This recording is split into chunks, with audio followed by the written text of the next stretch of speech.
How you doing, brother? I'm giving this Nasdaq trade a couple minutes before I get on to see what happens.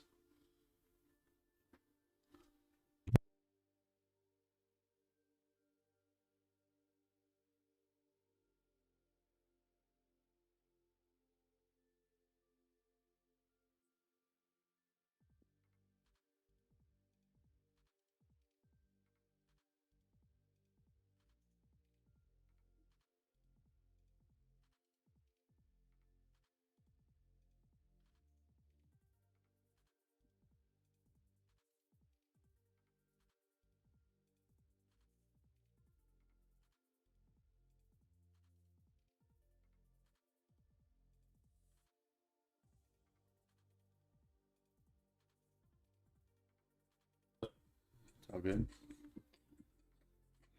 Overlay. What is up, gang? What's up, gang members? What's up, Chamo? My dude.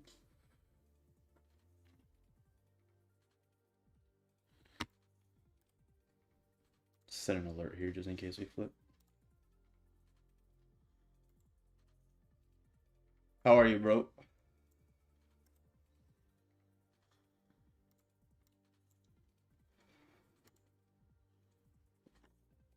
But they say where's Eddie? This is not the Eddie you seek.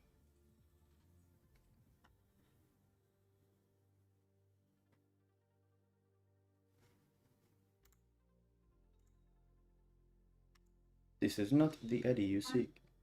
I literally was like, literally, this is what you came back for?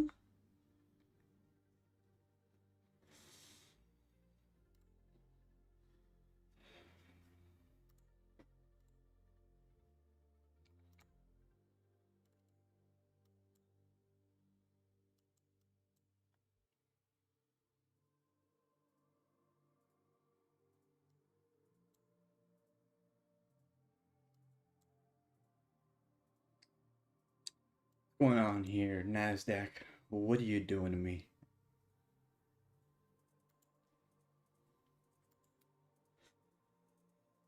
Yeah, we got it nervous right now.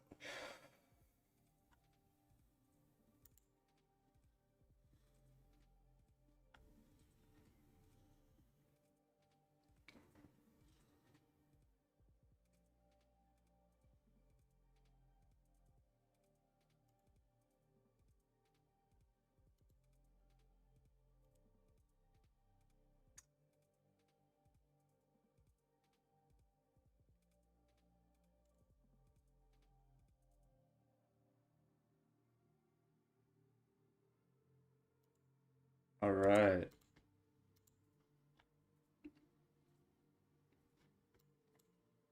So we're on an uptrend here, right? We're starting to respect the support here on this uptrend. We don't have a bottom wick on the daily. You're in on the long, nice. Longs don't look bad. We just don't have a lot of bottom wicks before this little drive here. So this 15 has no bottom wick here. But we are starting to drive up. This is an ugly area here. I don't like this.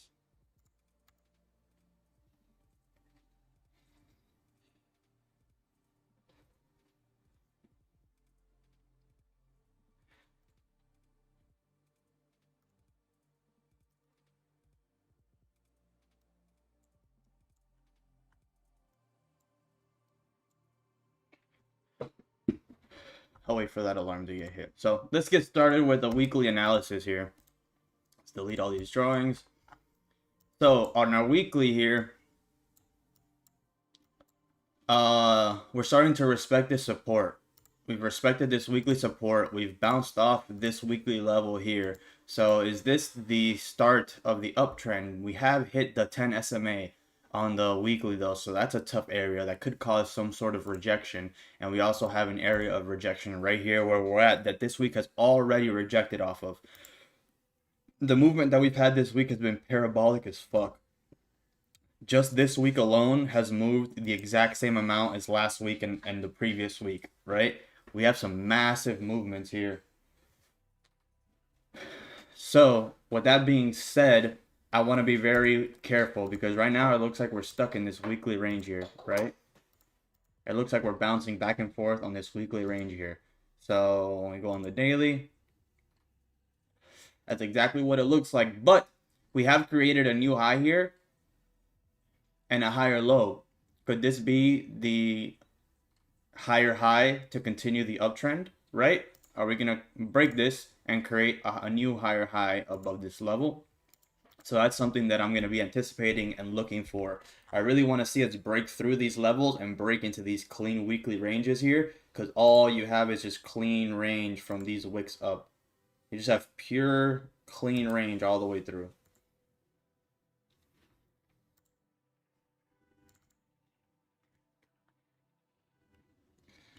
Um, okay, Nasdaq. Are you gonna give me a trade right now on stream?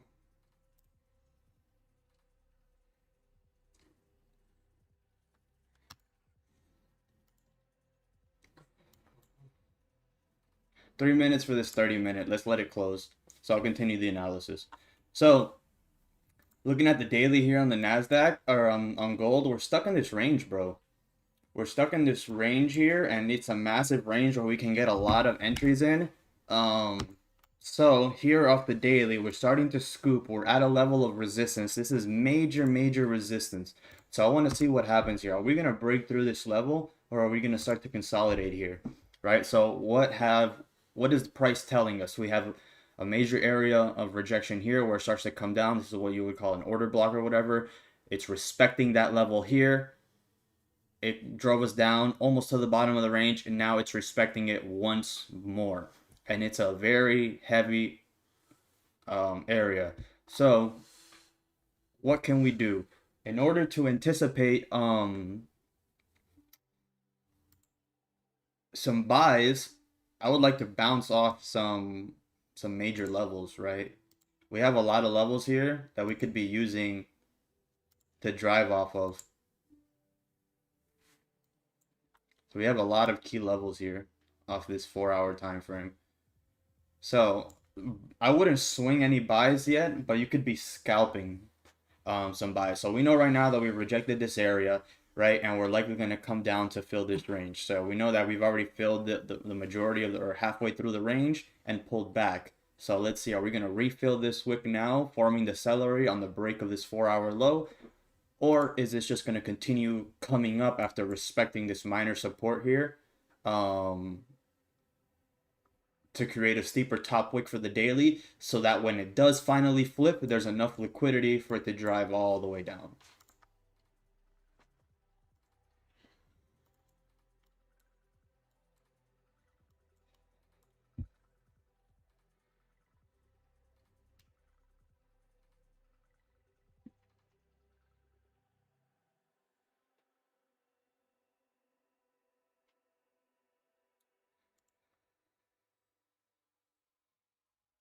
So with that being said, let's look at the 1 hour and see. So we are starting to bounce off this area. We had no bottom wick. We created a bottom wick for it. We flipped bullish. So we have a target for a top wick here at this area, right? How many pips would that be? It's only 9 pips. It's not worth taking an entry for 9 pips with all these levels of rejections here. We can have a rejection here. We can have a rejection here. We can have a rejection here. So I would rather wait for some more clean range to form. Or for a steeper wick and a wick to fill.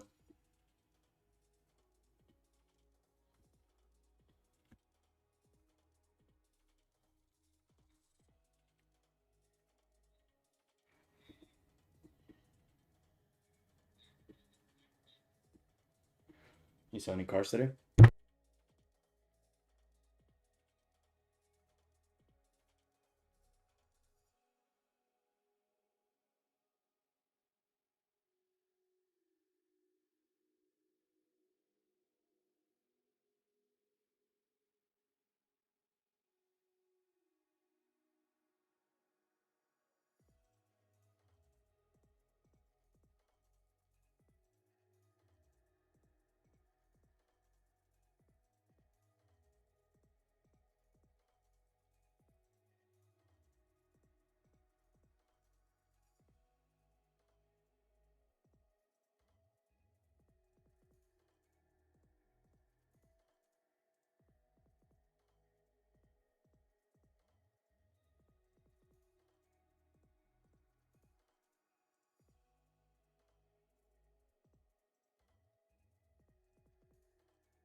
Look at how equal these wicks are, dude. Look at this. To the T, bro. Look at this. You can't make this up, bro. To the T, these wicks are fucking perfect.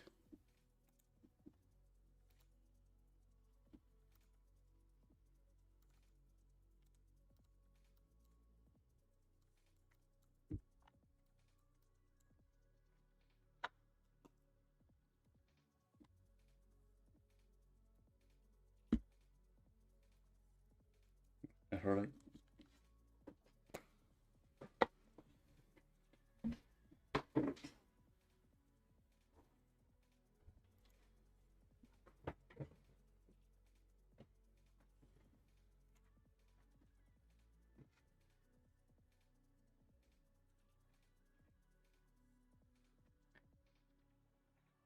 Are you guys in any positions?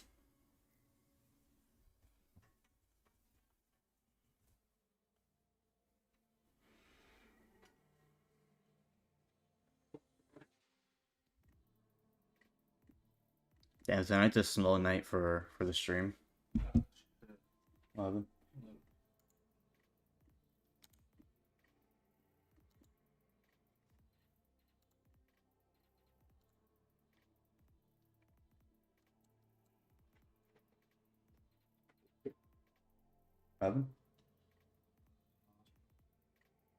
Oh yeah, it's nothing serious. We knew about it this morning. Your dad told us. That should do something. He catarro.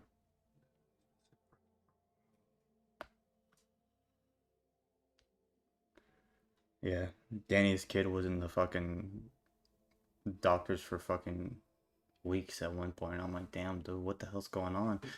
Because that's just how babies are, bro. They just get sick a lot, and you just gotta keep going back. I'm like, damn, dude, that annoys me. Makes me want to incubate my child and never have anybody see him ever. Well, that's why some people really don't. You should. I don't think people should be seeing your kid until it's like Danny's age. Danny's kid's age. Yeah, I'm not gonna trade the Nasdaq right now. I'm just gonna set a couple alarms. No, it's after his like last injections, which is almost it's like 8 months or something like that. What's up, Chad? You guys have any kids?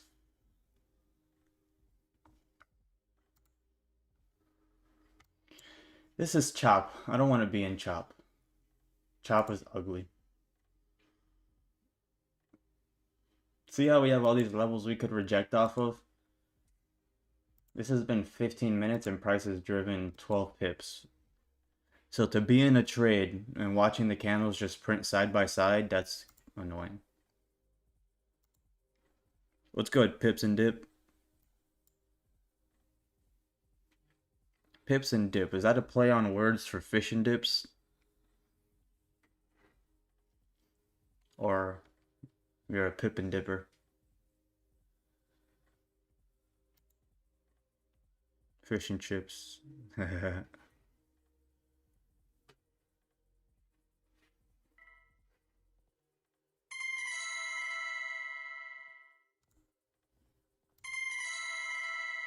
Oh, look at that. My buy would have worked out.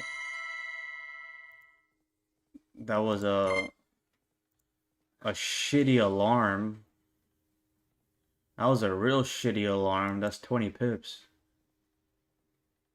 Wow, I just missed out on 20 pips.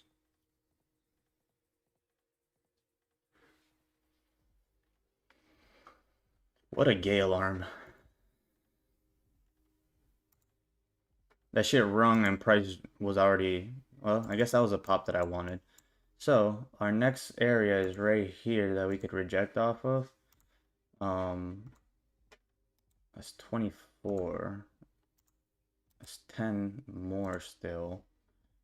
Let's see if we can get a pullback and then a rebreak at the high.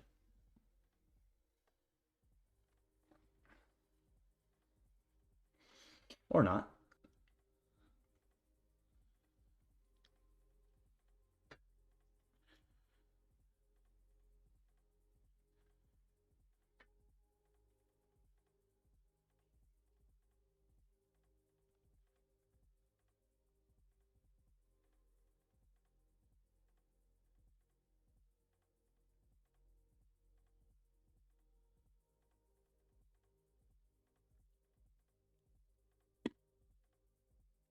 Go back to gold. That's what you guys really want to see. Let's ignore the Nasdaq for today.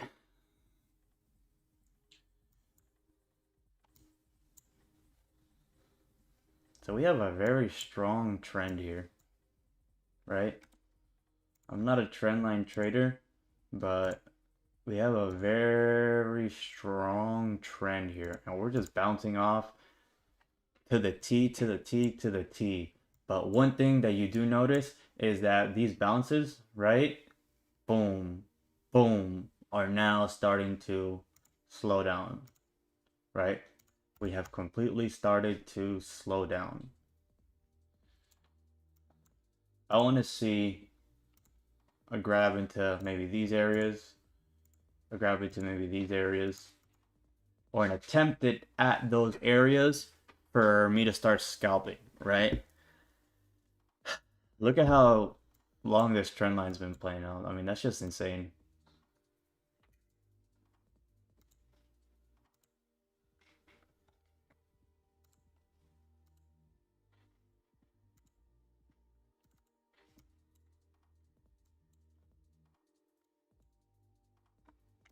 Yeah, I would take a rebreak of the high here, but this 1 minute level right here is sketchy.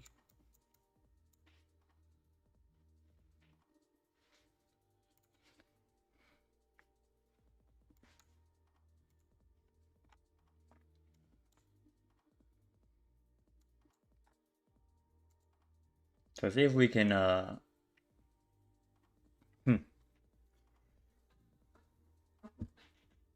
gold is ugly today.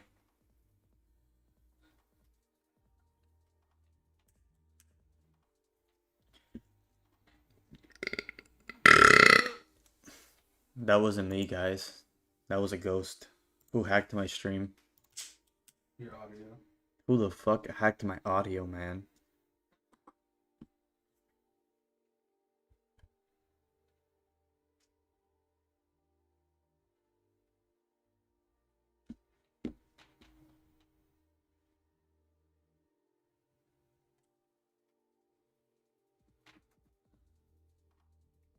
My cousin Alfredo. Yo, say what's up, Fredo. Let's get this light on you so you guys can see what he looks like. It blurs you out because of me. Chat. Nah, you can't see it. There you go. Happy New Year's.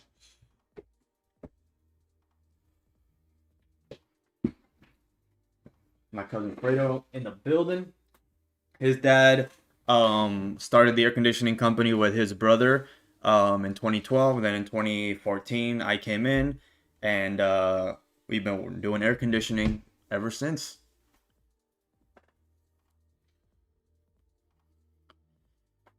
My cousin is with me here so that I can mentor him on how to be the world's best trader.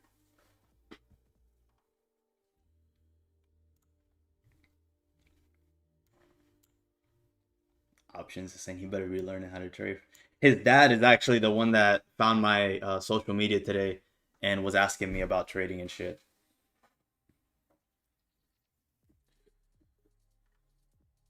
So here on gold, if we start to break to the upside here, we might be looking for some buys over to this next level. We have about 30 pips of range here.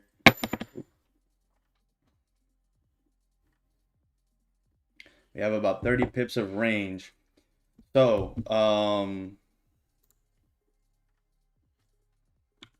what was I looking at?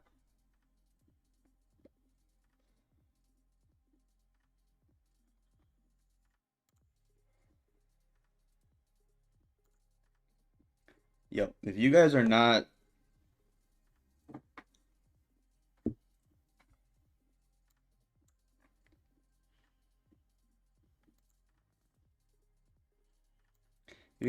yet subscribed, bro,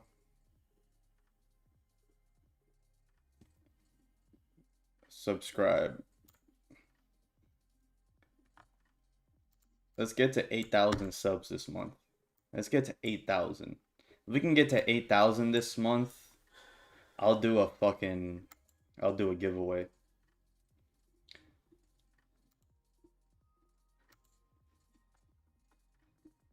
what do I do? I'll give away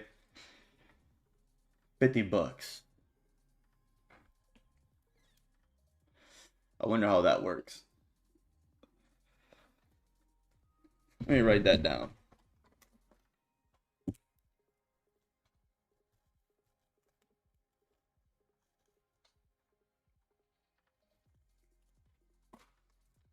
I'll do a giveaway at 8K. I'll give away 50 bucks.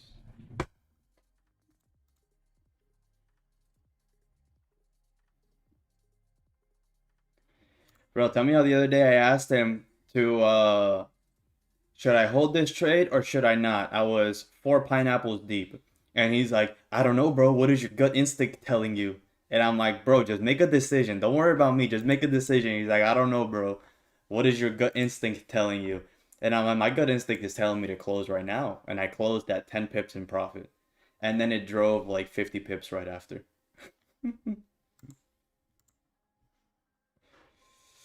What's up, Wish9? My dog Nate.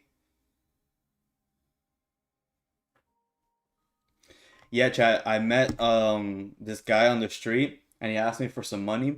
And I said, instead of me giving you money, let me teach you how to make it. So we've been chilling at my house, smoking a couple of blunts, and I've been teaching this homeless guy how to trade. This is the how to turn a homeless guy into a multimillionaire in 2 hours. That's the new YouTube series. You gotta make that a clickbait.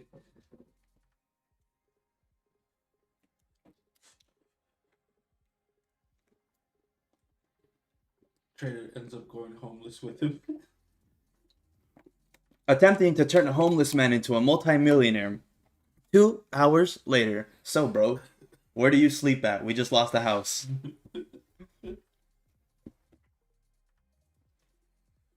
I got $50 left. You want me to gamble it on NFP on Friday, or do you want to eat some McDonald's? Oh, that's right, Chad. He's a trader that I picked up at Home Depot. I went to Home Depot and I said, hey, you guys know how to trade? And they go, yo, trade? Sí, papi.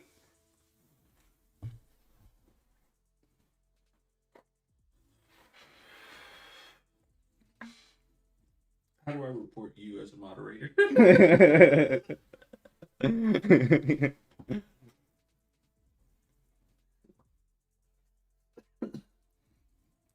Listen, SL, if you have a few fat payouts from the firm and you go up to any guy at the bar and says, listen, I can make you a millionaire. Look at this payout. Look at this firm. 200,000 in funding. I need all the money in your bank account. I got you.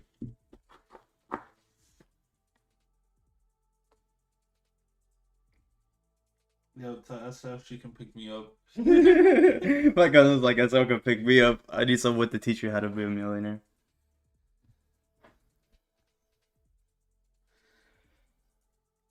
All right. Back to trading. So, I did miss out on this initial push of 15 or 30 pips. So, I had my alarm set for us once we got up to the resistance here so that I could then set my buy stop. But we just blew right through it. Oh, pull back steeper, pull back steeper. Is that going to give me a chance? No, it's not. I'm not going to be able to take that.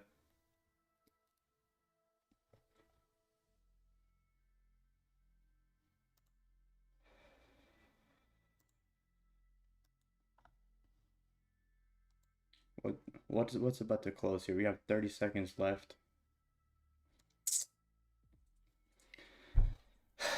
When in doubt, don't fucking trade it. On to the next pair. Alright. And here we're just consolidating back and forth. I mean, these moves are pretty big, 40 pips. But we just have too much resistance here for me to take any buys into this area. I mean, look at the buys earlier. They drove 9 pips, rejected 9 pips, and they're now back at break even within like 40 minutes.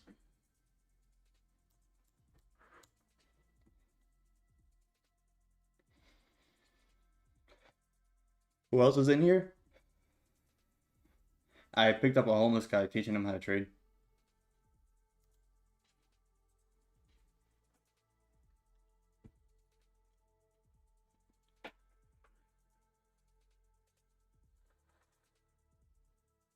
Hey, my peoples are here. My fucking peoples.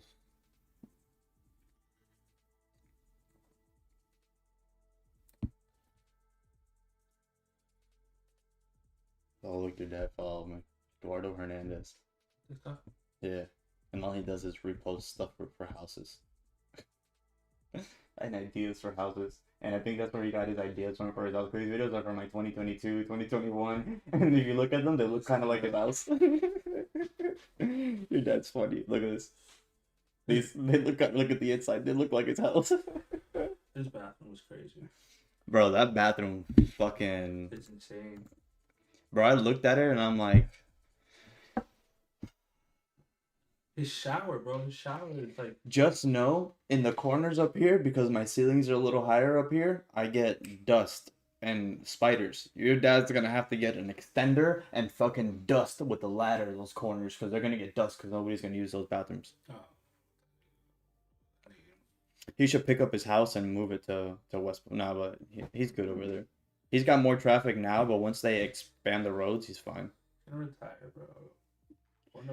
He's probably gonna retire in the next 2 years. Yeah, he comes to the warehouse 2 days a week now. 2 days? Good. Mondays and Fridays. I told him he needed to just stay at the fucking house. What the fuck is? He's like, oh, I gotta sign checks. And I'm like, so make a day where you just go sign checks. Yeah. That's it. You can do every single fucking thing else at your house. Why did you make an office? Yeah. Why did you make an office? I'm like, what's the point of you having your house, the house that you want, and not using it, and you can do everything that you say you want to do at the house? And I already told him, I was like, bro, you're like, it's different now, bro. You're fucking old and you have a kid. You gotta fucking do it. You hear that, chat? That's the struggle of being a workaholic and wanting to build an empire, and at the same time being such a workaholic that you can't enjoy any of it. And my uncle's been in this country since 1996, and he hasn't left the country since 1996. Not one. And the state, he's left the state twice in the entire time. And the city or the county of West Palm, he's left it maybe to Orlando like what, 5 times in total? When we were young, no, actually, never mind. Because when we were younger, it wasn't him; it was my. So I mean, come on, bro.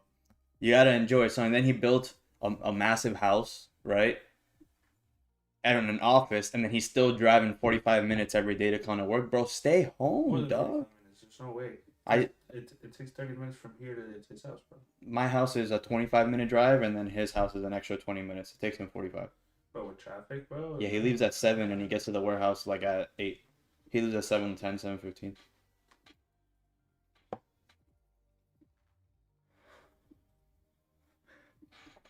The thing is that they didn't have the resources we had. Things are much easier now. Taking care of kids is much easier now than it was back then.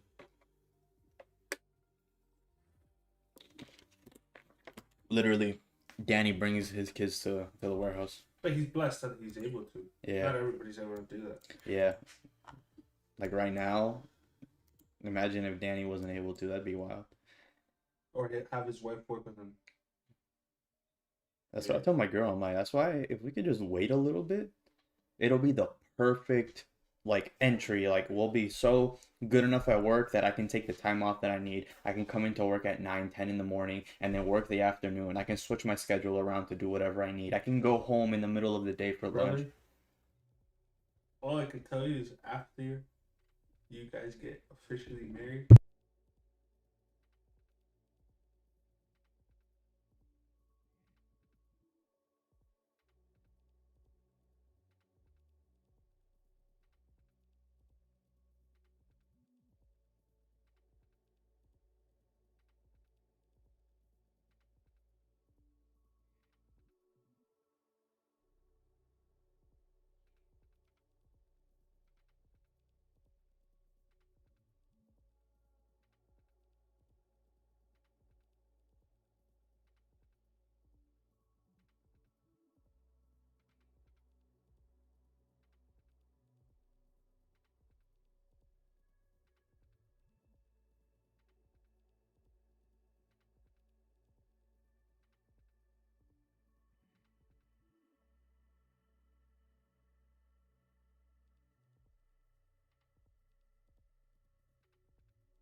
How's it going, Eddie?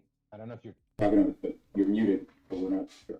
Let's go. I'm back. All right, Alfredo. I gotta get back to the charts. Gold is breaking the lows, but we're at a heavy support here. I missed a couple of trades here on the Nasdaq. I mean, we're re-breaking the highs here. I can reattempt another buy on this flip here.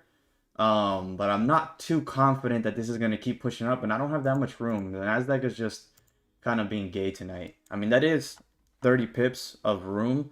So I could attempt that, but we're going to switch back to gold. That's what everybody wants to see. Let's go back to gold. So me and my cousin were talking shit for a little bit.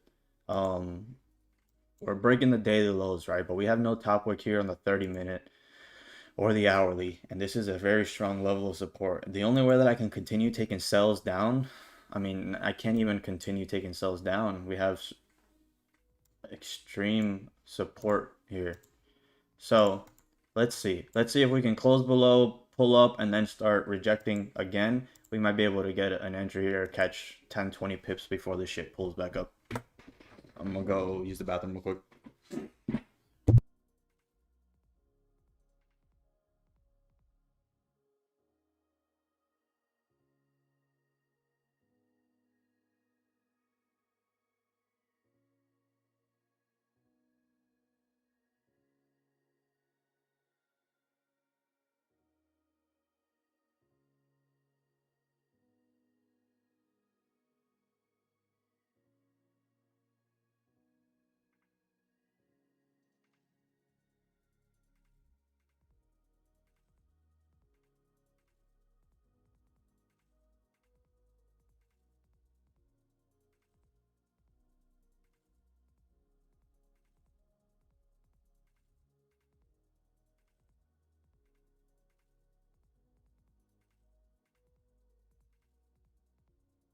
All right. What up, Dev? I am unmuted now. So we're probably going to create a bottom wick here, but where is this going to create a bottom wick before the inevitable continuation to the upside? That's what I'm thinking, right?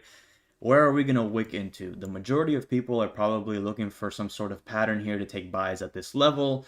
Knowing futures, you might wick out and stop people out in that level. So I want to see if my sell setup starts to form here.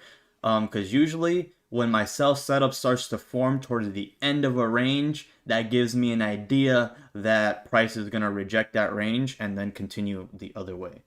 There's a time and place where my setup starts to happen, where it tells me, hey, maybe this is the end of the range. Maybe I should wait and take the reversal instead. Or continue with my scalp, close out, and then as soon as price starts to reverse, I can anticipate entries the other way.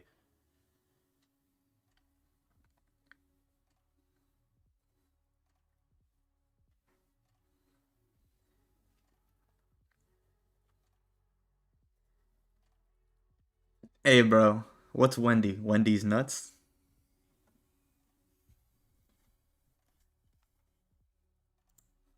Hey, chat. Check this out. If you guys can figure out how I did this, the market mechanic and option knows.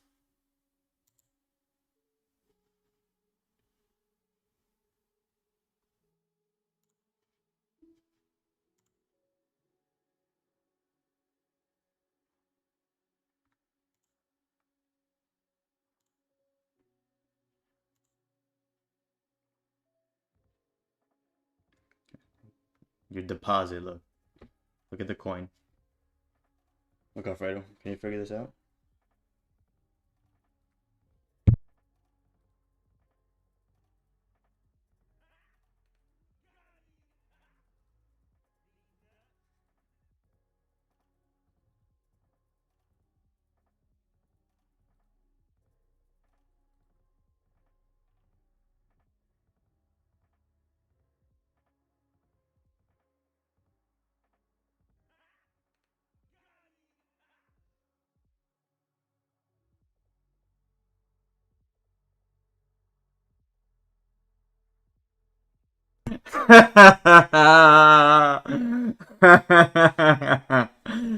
Hey, bro. Chill before I ban you. That's what the broker said, bro. The broker was like, look at this guy. Look at this guy.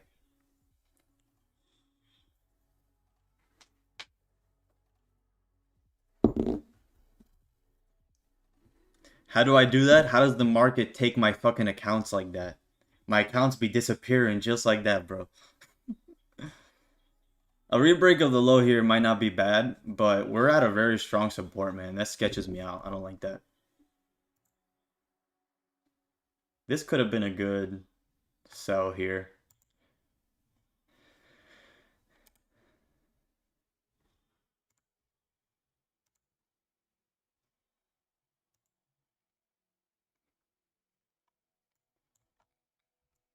Right, for you trendline traders. Scoop, trendline break, bam. Rebreak of the daily high, rejection. So it's all about understanding what you're looking at and why it's happening. Like, my uncle found my channel today. My uncle was asking me about RR, and I was telling him, I'm like, well, my stop loss is around like 50 to like 80 pips, dude. 100 pips sometimes. So I'm risking like 80 pips and I'm closing at like 10 to 30 to 40 sometimes. And then he's like, but that doesn't make any sense because you're risk to reward and this and that. And I'm like, well, that's when you start to get deeper into trading, you start to understand that the actual risk to reward per trade is not super important. It's the overall, right? Since I use a fixed lot size, some risk might be 0.5%. Sometimes the risk might be 2%. But in total, I risk 2%. I risk 1 to 2% per trade. So in a day, I'll make 0.5%. So with 0.5% a day on a streak for a couple of days, I have enough buffer. But the key is to have a high win rate. For example, I haven't taken a loss since the 18th of last month. I have over 800 pips of cushion. If I take a loss for 80 pips, 150 pips, 300 pips for losing 3, 4, 5, 6 days in a row, I have still a cushion of 800 pips this month. You see what I'm saying? So, for example, I don't always close at 10 pips. The trade today was a beautiful example. I wonder if I can show it.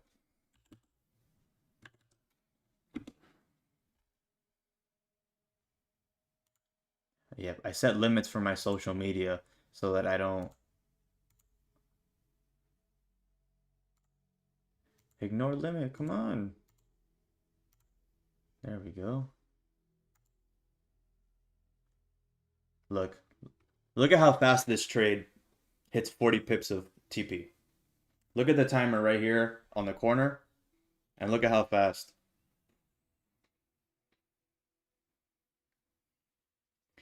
One, 2, 3, 4, 5, 6, 7, 8, 9, 10, 11, 12, 13, 14, 14 seconds. You're right, bro. My bad. 14 seconds for 40 pips. So not always do I catch that, but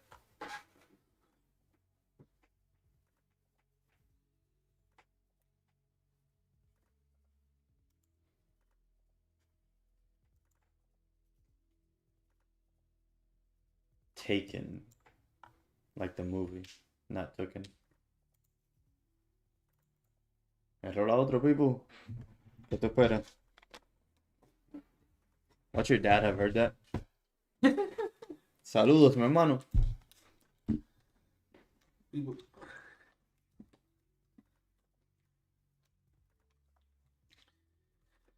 I don't know who you are, but I will find you, and I will eat you.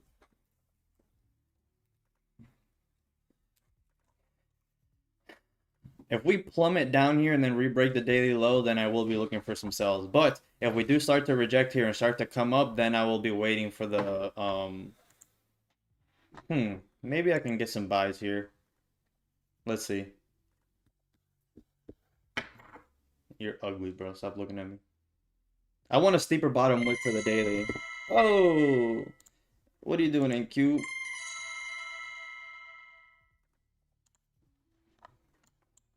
You tried once, failed. Twice, failed. Thrice, failed.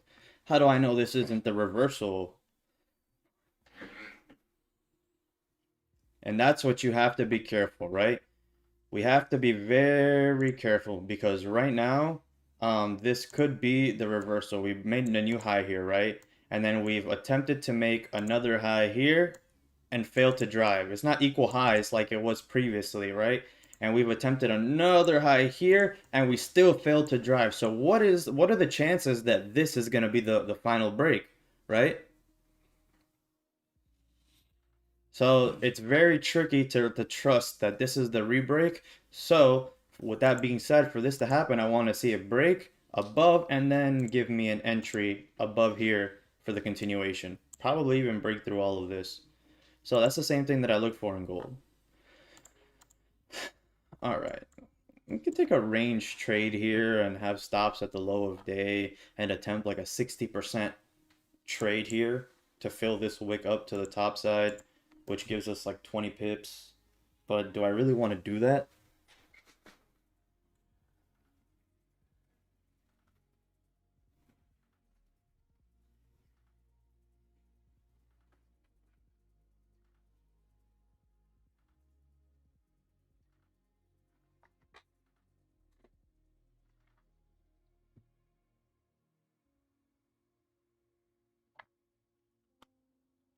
Wow. Wow. Yo, your nose is so big it casts the shadow Your mama's nose is big. of your missing piece of the mustache in the middle of your nose. Creo que eso es demasiado. Si es mucho, deja un poco. This nug roll about this nug.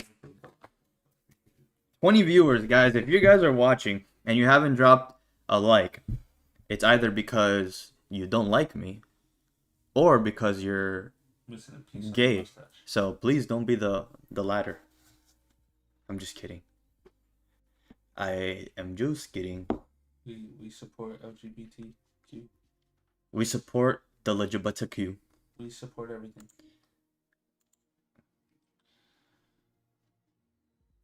If you give me 1 Bitcoin as a sponsorship, I'll put your name right here. I'll put you. Are you the LGBT? 1 Bitcoin, and I'll put your name up there in front of 19 viewers. Trust me, you'll never get this kind of exposure in real life.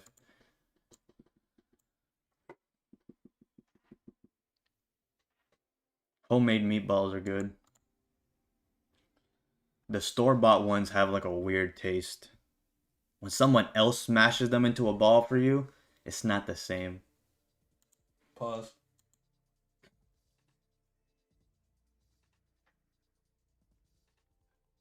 Yeah, one of you guys asked me for my bread recipe, and I just redirected you to ChatGPT because that's all that I did. I said, how to make bread. And ChatGPT said, you're going to use these ingredients. And I'm like, I don't have that much flour. I only have this much. Change the ingredients to only this much flour. And it changed the ingredients. Like, well, if you only have 2 cups of flour, the ingredients are going to change to these measurements.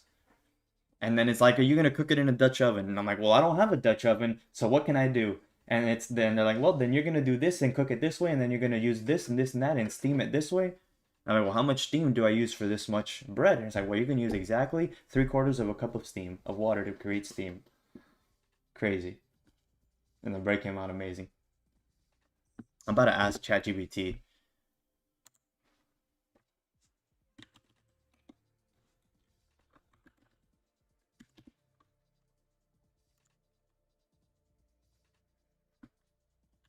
Should I buy or sell?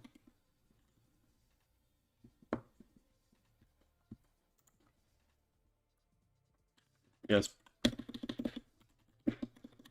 Typical and hyper. pick one, please. Buy with a rocket ship. Alrighty. Let's see what are we doing here.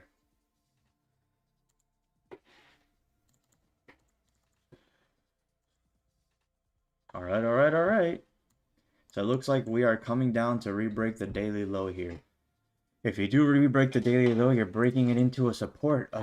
Once again, we're breaking into the support. So I would like to see a closure below before a continuation. So ChatGPT says I should be buying. But homie, we don't got a bottom wick on this daily, dude. I can't be doing that. I need that bottom wick. What's Azud doing? Yeah, we have no bottom wick here. There's no way. There's this level is closer on GC. It's further down, more of a liquidity sweep here.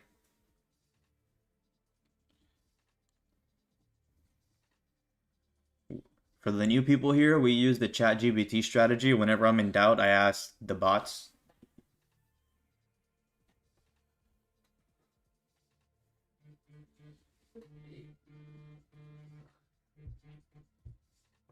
Look, Touch him a call me at this time. mira. That's exactly what he gets.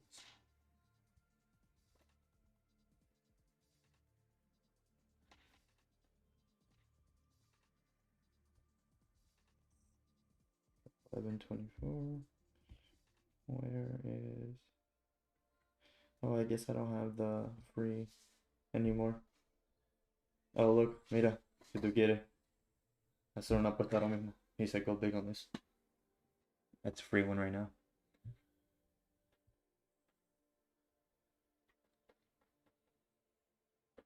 This is a good example. You're going to see his track record in play.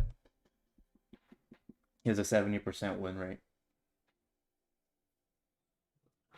So if you pick... JT has flipped his account from $15 to $400. No. ¿Qué pasó?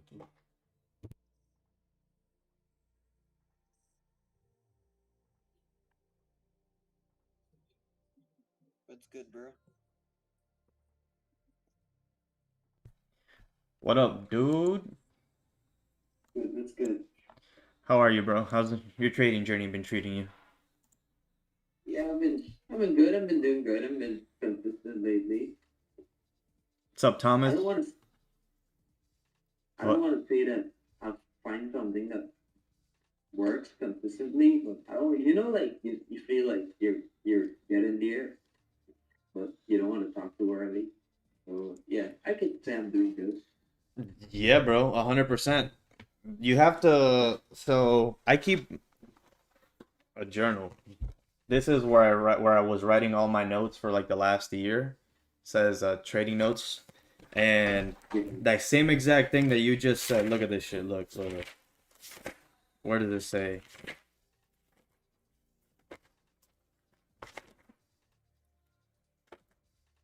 Yeah, bro. I'm just not trying to get too high off the winds, you know, because it can really throw you off and everything can go downhill from there. Like the job's not done. That's what I keep telling myself, and you know, like it's still a long way to go. It does, bro. Like for example, here I wrote, maybe I'm learning very well and I need to be on my own. Because I wrote, solo week I was up 4%. I went back to watching stream and I lost 12%. So I'm like, oh, maybe I'm good being on my own. And then in the same page, I'll be on the street. for like in the I page, do, huh? I do be on the street. It's just that I'm at work and I don't have time to be in the chat. It's like most likely I'll be just focusing on just taking my own trade and going about my day because I won't have the time to be in chat. Like sometimes I go in the morning, mark up my charts on my computer, and throughout the day I'll be so busy that I'll most likely be trading on my phone. So yeah, I do be on stream every day. I always load it up on my desktop at work, but I don't have time every single day to probably chat. So it's my point with this was that I was like, all right, maybe I don't need to keep learning and keep going on stream and watching these guys. maybe I can just go on my own. And before the page ended, which means before the trading day ended, I wrote, you don't need to be on your own. You need to keep watching the streams immediately, because I got cocky and I was like, all right, I'm fucking, uh, like for example, the following month, I was up 450% on my live account. If I'm being honest, right? If I had eventually gone off into my own, I don't think I would have been. I don't think I would have been way more advanced. Like, I don't think I would have been this advanced now I in agree. terms of what I'm doing. Like, it's highly impossible that I would have been this advanced. Like, I would have probably been doing the same breakout. And yeah, I don't think I would have been advanced. Like, and it's only lately I've been taking topic entries. It took me a while to start taking those entries. Like, I have to do a lot of contemplating on my own to see what works, what doesn't. It's only lately. It's only December. I've been November. Let me say, yeah, the beginning of December. I've been taking topic entries and topic entries, and man, oh man, that has been a supercharger to my account, bro. Yeah, but if it wasn't for being in the clubhouse with Wix and meeting Market Mechanic and Options and SL and Jay and Nate and Bougie and all the guys in the clubhouse where uh we just talked every day, and we all just talked every day, helped each other out every day. If we had a bad day where we tilted, I would go in there and I would explain my full day, what happened, what I did. I would send screenshots.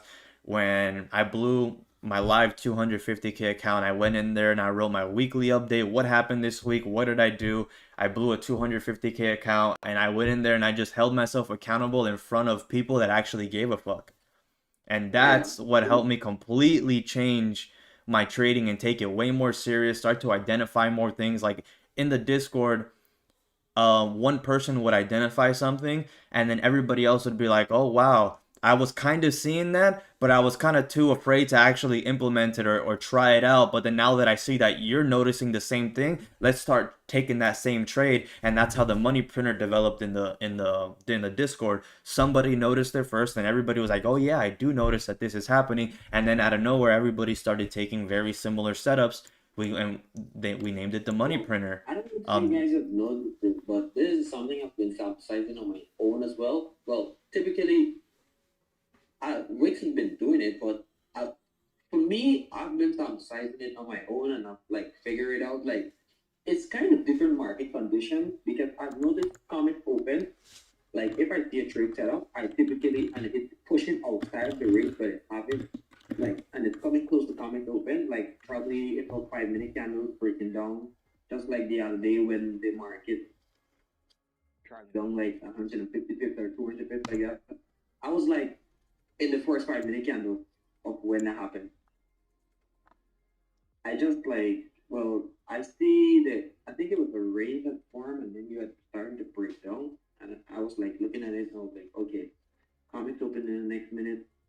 Yeah, you're trading it's called the opening range breakout. So if you look that up on YouTube, there's a strategy called the opening range breakout. It's mainly used on the Nasdaq on the 15 minute, the first 15 minutes after the Nasdaq opens. You wait for that range to form, and then you start to take the breakout of that range. Like for example, today, let's go down to the 5 minute. Let's see. As I entered that position, Wix entered like 2 minutes after me. Yeah, I know exactly what you're saying. So like look right here, the opening range for the Nasdaq in the morning was 9:45, and then 9:30 started up here. So this was the range, right?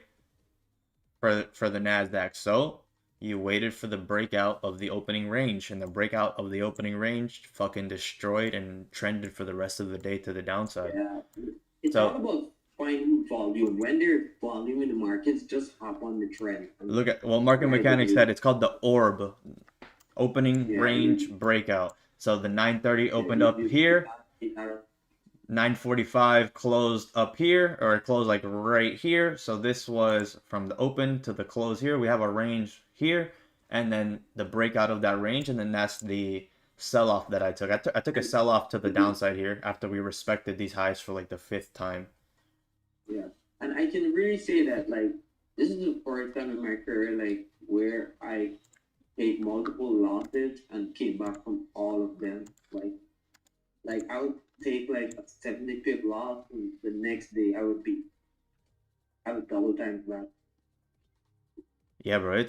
That's how you start to really. So you'll start to notice like it's like Wix. We were talking in the Sunday session with Wix in the private And session. and what I've noticed is that like typically now like when I do take a loss, like I would step back, see what I went wrong, and and try and like figure out like what I can do better, and move on from it. Like I wouldn't be in the charts. Like typically when I take a loss now, I'd be like reflect. If the chart is choppy and it's doing nonsense, I'd hop off and see if I come to bear market conditions. I don't want to say like I think I've done exponential growth within the stock market. Yeah, bro. It's Wix and I. We were talking about it in the Sunday session where we were in the beginning of the year. We were like, oh yeah, just like 10 pips, 20 pips a day. We never thought that we would be pushing for more than that in a day or being able to catch that in a day. Or like in the beginning, you would take a loss and say, all right, this is really the last trade. I'm not going to take any more trades for the rest of the day. And we would move on. But then we evolved to taking a loss and in the same day, making it back, just following the plan and not even worrying about it. He was like, oh, in the beginning of the year, if you told me that I was going to be catching 50 to 80 pips in a session to 100 pips in a session, I wouldn't have thought of it. I wouldn't have believed that. But now catching 50 to 80 pips is the norm. And so and that's how it works, bro. You go from catching, oh, this month I'm up 100 pips to, oh, this month I'm up 1,000 pips to, oh, this month it just And it takes you back to what I was just telling you, that I don't if I've been on my own, I don't think I would have been this advanced. That's what I've just been telling you. It takes us back to that part of the conversation. I don't think I would have been this advanced. Like it would have been difficult to. It would have taken long. It would have taken me longer to get to this point. yeah, I agree. And the confidence it gives you when you. Yeah, and the thing is, right, like I've experienced the part where you get a lot of confidence and you feel like you're through the roof and nothing can happen to you, and boom, like account's gone. I've already went through that phase and I know that I will take another loss. And like I'm just learning to accept that phase. This is the part of the journey, and just get better every single time. That's my focus, and the job's not done. Yeah, It's a the good long, long, the long, good thing is long, that long you way. gotta really talk about like your issues and stuff because other people are going through the same thing. And then if you're like, oh, you took a loss, what did you do? Oh, you took a break for an hour and you came back right after news and you saw a good position and you took it when you took a break. Oh, maybe I should take a break and then come back the same day. Maybe I can make back a quarter of the loss and then come into the next day a little bit easier. Instead of taking the loss and then sulking in sadness for the whole day because I took a loss. I remember taking a loss. I think it was sometime last week, Thursday, or sometime like that Asian session, right? Hold on 1 second. The 30 minutes about to I've close. learned a lot, right? But when I did take the loss during Asian session, I think it was a 70 pip loss or something like that. I mean, I was kind of, yeah, a little bit downbeat, but I was like reminding myself, like, you're gonna make it back, you're gonna make it back. Like, you can do this, just keep your head up high. And like, every time I take a loss, I'm just trying to remind myself, like, what I can do and what I'm capable of doing. And the next day I came on the charts and killed it. I think I did 140 or something pips the next day, and I made back the loss and more. So, all about keeping the cool head even when you have rough days, because that's where used to lose my shit, bro. Like, trust me, like I would take a loss and I just can't accept losing, and like it would just go into a spiral and out of hand, and your accounts drop in, and it's really terrible. I don't ever want to go back to there. It's really scary. I agree. I don't want to go out mean it, but I just want to say that like my growth has been exponential. I'm just trying to, keep up that momentum. Just get better at losing, because that's what feels most traders.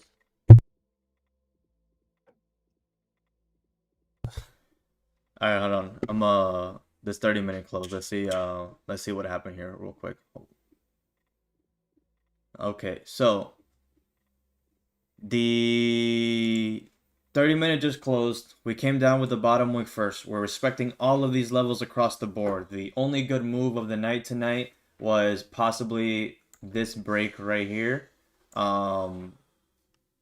After re-breaking the daily highs and failing to drive and coming down, see this after we started to form this here, respecting this high, I knew on the closure below here, this would have been probably a really good trade to sell down.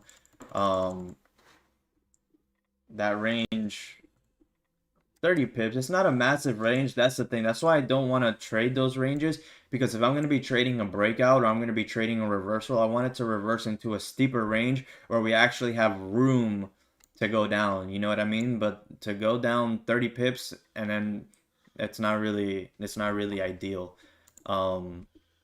We don't want to get stuck in any bad trades and then take a loss for no reason because you're hunting. So just because, you know, it's been like an hour and a half and no trades yet, doesn't mean anything. It's only 8:30, the 8:30 candle. We still have 9:30 coming up, 9 o'clock coming up. So we have quite a bit of closures. We have quite a bit of closures coming through. So man, this is just ugly. On Forex, we don't have this wick down here so steep. Like we have it on futures. It's not super steep here.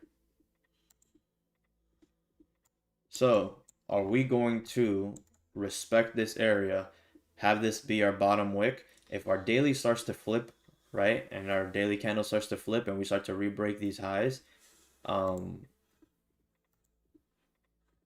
might not be bad to take some buys targeting this top wick area.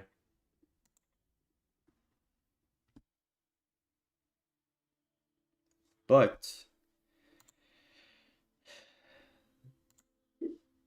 Asian can be very tricky. What I've noticed as well, trading Asian is totally different from New York session. You got to be extremely patient. Yeah, and you gotta be really experienced. Like that position that I explained to you, the breaking outside the range with volume, you cannot take that during the Asian session. You just gotta yourself completely like even if someone size it a couple times and it haven't worked. So I've scrapped that idea during the Asian. Dude, I'm missing these Nasdaq trades. I missed that one. I missed this one. I missed 2 trades here. And this one tonight. Damn.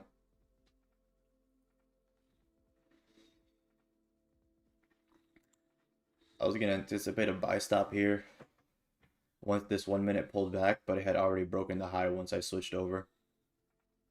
What's good, Bougie? But see this, that would have been break even already because that's 15 pips. And it's pushing. Well, let's ignore it. It drove without us. So let's see. I'm going to stay here as long as possible to see when the volume starts to come in. Because after all this consolidation, dude, a whale has to fucking come in and start pushing this shit.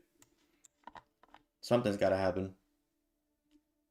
The crazy thing as well, I was so close to passing that funded wicks I won the other day.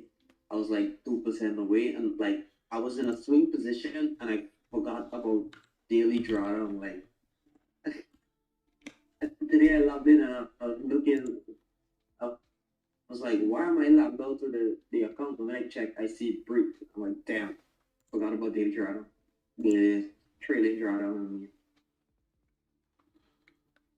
Look, I just passed the 50K the other day. Yeah, W. So the equity curve, nice. I had 0 losing days, all 100% winning days. If you look each day, the net P&L, what happened? Look at where it says the P&L low, right? When I would get down to 124, when I would take a loss, I would stop trading. When I would take a loss, I would stop trading. You don't see a P&L low and then it goes even lower than that. Once I get to a small loss, I cut the trade and I stop trading. These contracts are kind of tricky because I was trading micros and bigger contracts. So I was trading like 5 micros, which would be a 0.5. But then I would take one mini contract and it would only count it as one, but one mini contract is a 1 lot.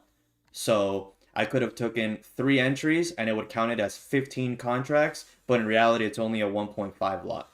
Whereas if I would have taken that same 1 or 2 lot, it would have only counted it as 2. So the total contract is a little misleading. But these are the trades basically. 3, 4 trades, 3 trades, 6 trades, 6 trades, 4 trades. And look at the time, average duration of my trades. 4 minutes, 5 minutes. This day it was long, it was 12 minutes. 2 minutes, 3 minutes, 3 minutes, 2 minutes, 2 minutes, 1 minute, 2 minutes. So the goal to get these funded accounts is to just take your profits and roll. And if you are going to swing trade, that swing trade can't blow your account. Even if you forget to put a stop loss, like for example, market mechanics swings with 0.25 lots or 0.15. And the swing trades that he catches, his account is positive. He's up a few percent on the account with a 0.25, with a 0.15, just swinging it. Like, But what I actually thought is that I never closed one of the positions that was really up. And I thought it's like when you close the position, that's when the trailing drawdown actually come up or something like that. But I didn't know like if you're in a position for like a day, the next day it would actually reset the trailing drawdown, even though the position is not put in. So that's what's shocking about it. but listen, this whole Canada situation is a little wild, right? Trudeau is stepping down, right? If this new guy and the U.S. If he eliminates 90% of their government and tells the U.S., listen, buddy, I'll let you guys run our facilities and our government. We'll split our money or whatever, and boom, we'll be part of the United States. Let's get rid of 90% of this fucking government. Give us some of yours. Let the U.S. run us and just make us a state voting for ourselves type shit. That's probably what I think is going to happen because Canada is going to go bankrupt. Canada is literally going to go bankrupt. What did he say in the latest interview? That they printed 30% new money? 30% new money is fucking wild. That is insane. It's like he said the apples analogy, right? If you have $10 and 10 apples, it's $1 an apple. If you suddenly introduce 10 new dollars, you now have $20, but you still only have 10 apples. So now the apples got more expensive for the broke people that were buying it for $1. Now they're buying it for $2. You have the $2 to buy it because you printed money and put it in your pocket. But the broke people that were once paying $1 for it, they're now having to pay $2 for it. So that's how that works. You can't just print new money. It devalues the dollar. And it trickles down to the people at the bottom on fixed income that don't get an increase in their pay, like people on Social Security in the United States type shit that are on a fixed income. They get an exact $2,000 a month. So now that you devalued their dollar by 30%, that $2,000 is now really $1,500. Like, that's fucked. That's why people in Canada are fucking struggling hard. So I think that we need to just cut 90% of their government out, make them a tax-paying state, switch them over to the American dollar, completely eliminate the Canadian dollar.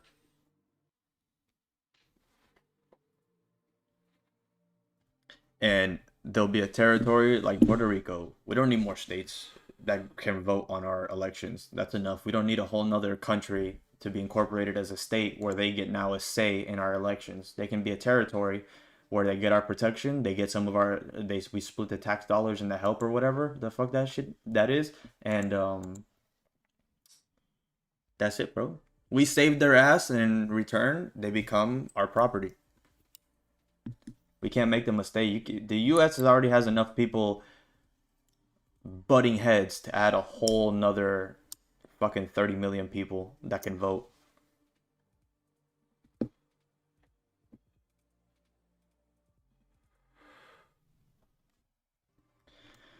So, taking buys here is not too bad.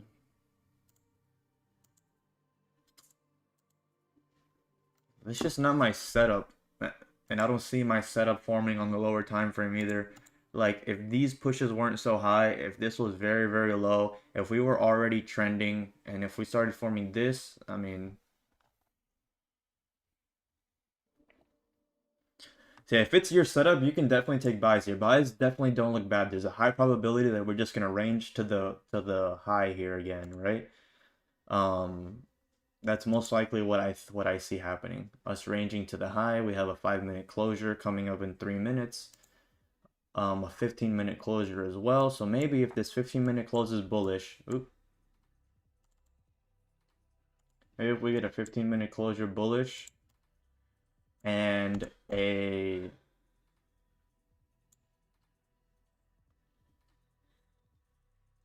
closure above here, a 15-minute bottom wick, maybe down to the lows again, proving that we're not gonna break through, and then a drive up, then I'll possibly anticipate some buys. But you gotta be very careful here. I mean, look at how we just fucking flipped. You entered a sell on the top wave. That's not bad.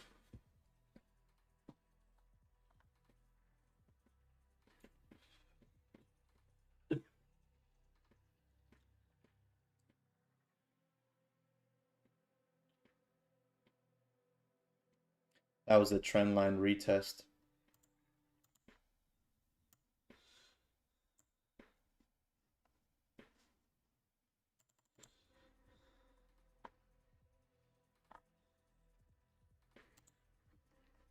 Now that we've rebroken the daily lows, we've closed back into range.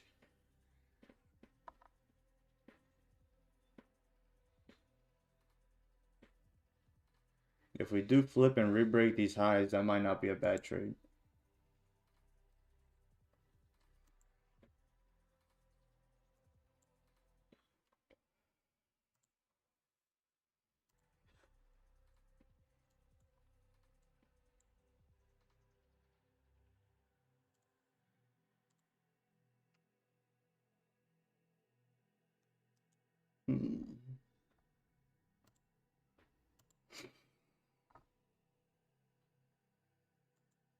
Yeah, we're flipping like crazy. Whichever high is broken, I really think that's going to be the direction we're going to push.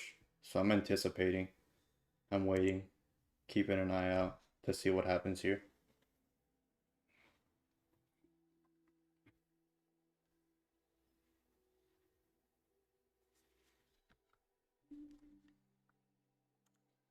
Right, because we just rebroke the daily low. We pushed 35 minutes and 35 pips in 2 minutes.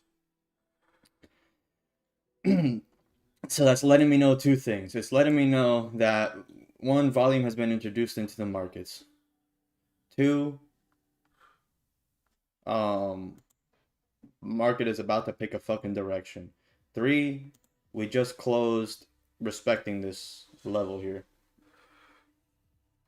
Damn, if we were scooping on the 15 as well, that would be much cleaner, but now we're scooping the opposite way. So this could very well just be a top wick for a flip bearish for a continuation down. So we have to be very careful here. This 5 is looking like it might give us a scoop, right? So let's see. Let's see. I'm gonna go use the bathroom real quick.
Yeah, some good trades are happening here on the Nasdaq.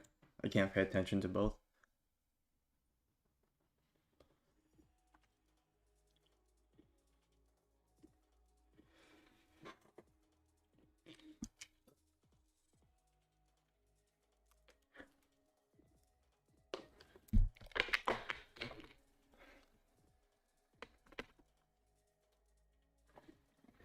That was a good wick entry here that you took. I can see why you took that wick entry.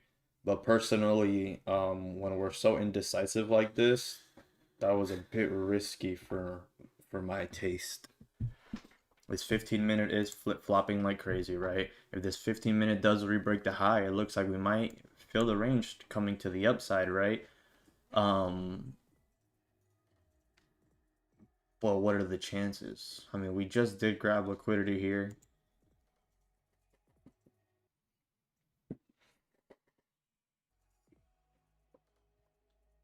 Coge mamá huevo.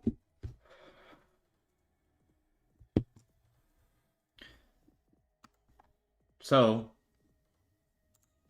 I like to draw trend lines to see, are we continuing the trend or are we starting to break it, right? We broke the trend on the 5, we came down, we retested the trend line, and now we're flipping bullish. So that's an indication to me that we're starting to reverse here, right? Another indication is we formed support here, and now we're closing back up into range. We tried to re-break the daily low and failed. And now we're closing back up into range on a higher time frame. This 5-minute close a little bit doji here, but there's still an indication of a support trying to be formed here. We formed it on the 15-minute. Last time we formed the support here on the 15-minute, we had a drive up of 41 pips, right? So we could very well see that same pullback. So let's see what happens here.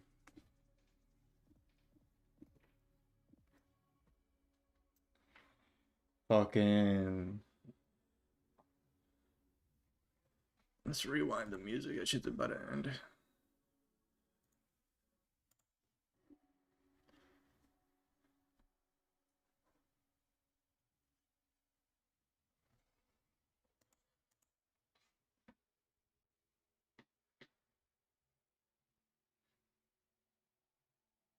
It's gonna be a nice bottom wick entry for the flip up.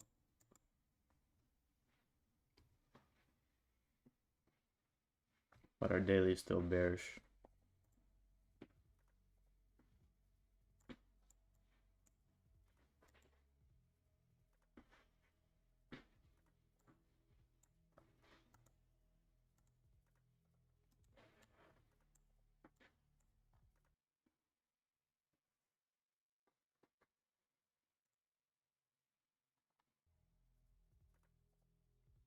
Have you guys taken anything tonight?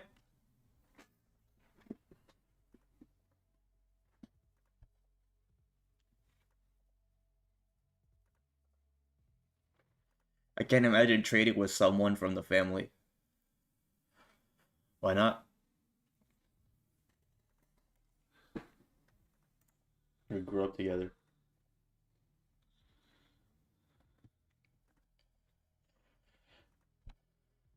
What are you gonna do here, Goldilocks?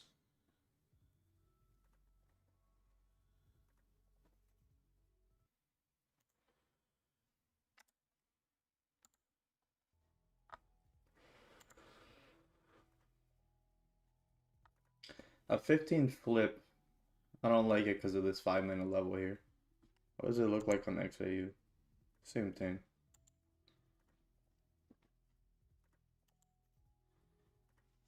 Because the flip could just give us that top wick and then reject back down, so it doesn't give us enough room before going break even. It's only giving us 3 pips before break even. So if it pops up, activates you with spread a pip late, 2 pips late, by the time you go break even and it pulls back 1 pip, you're fucked.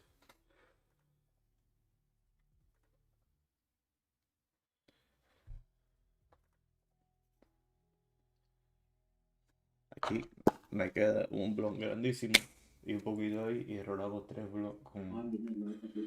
I'm gonna catch you guys tomorrow. This, if I'm available, stream. I don't know. Catch you tomorrow, bro. Yeah, I'm streaming tomorrow. Yeah. See you guys if I'm there. Later. See ya, brother.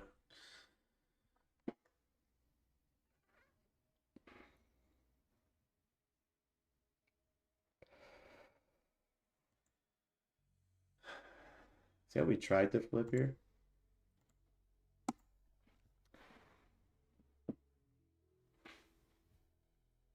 We have volume, so let's see what's going on here.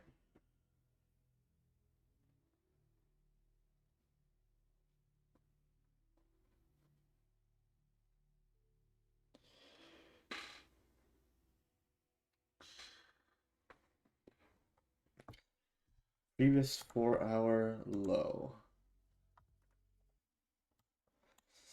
It's looking like it, right? It's looking like it tried to make a top wick. It's looking like it wants to come down to retest these areas, but look at what happened. We drove up, and then we already came down and retested this area. So what are the likelihoods that we're going to come and retest this area again before continuing up? Not likely. So we're likely going to make a new low somewhere here, create that support somewhere here before continuing up. We have already tested this area once. The chances of it doing it again before driving up is not likely. It's going to make a higher low somewhere. It's not going to come back down and retest the previous low, the previous higher low, right? It already did that once and wicked off. So now the chances are way less of it coming down here, and it's way higher probability of it coming up, but it needs to form a support somewhere. So where is it going to form the support? When is it going to form the support? That's what we're looking for before that big push up, in my opinion.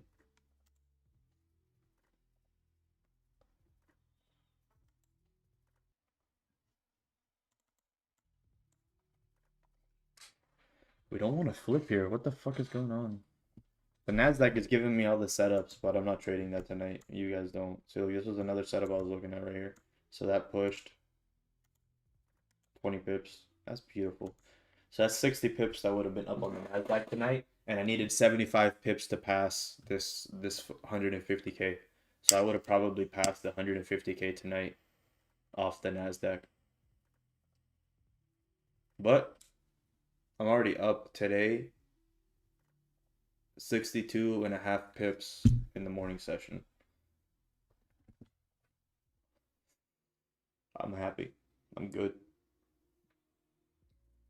I could pass it tomorrow in the morning, get half the pips, and then only need 30 pips to pass for the Asian session, and then I could possibly pass it in the Asian session on live for you guys. So I'm not worried.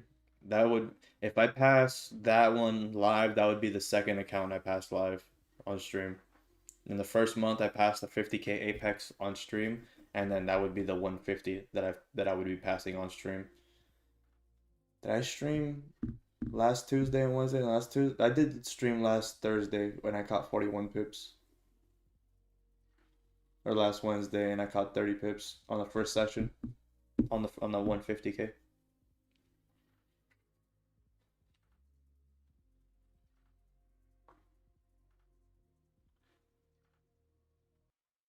Yes, it's the same from the 32. If it were to close bullish without breaking the low, the next candle should break it, just like Wick's New York structure yesterday. Yeah.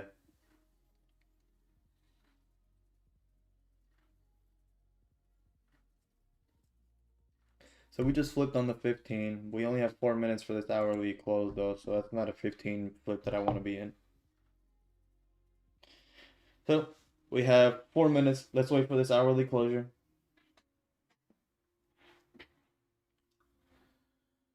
Nice, bro. Would you take the money printer?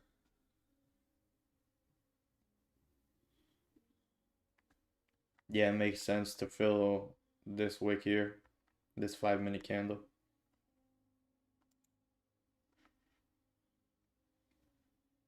Or maybe a money printer here.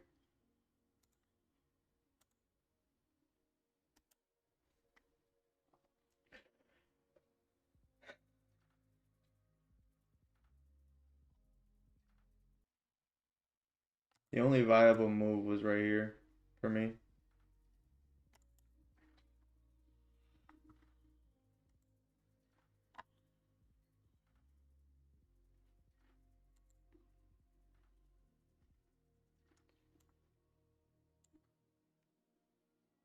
Here on the Nasdaq, I am done taking buys because we're on a downtrend. So this could just be the formation of the lower high before continuing down. So that's something you want to keep in mind, right? If price on the Nasdaq were to continue bearish, you would be creating a lower high. Where would it create the lower high? You see here that you created a resistance here, and then price came up and kind of came up to it, but didn't quite get there. So now that we're coming up here, we're reaching the same levels that this high reached before continuing down. So we're reaching levels where price could literally create a new high and then just drop down for the lower high for the continuation down.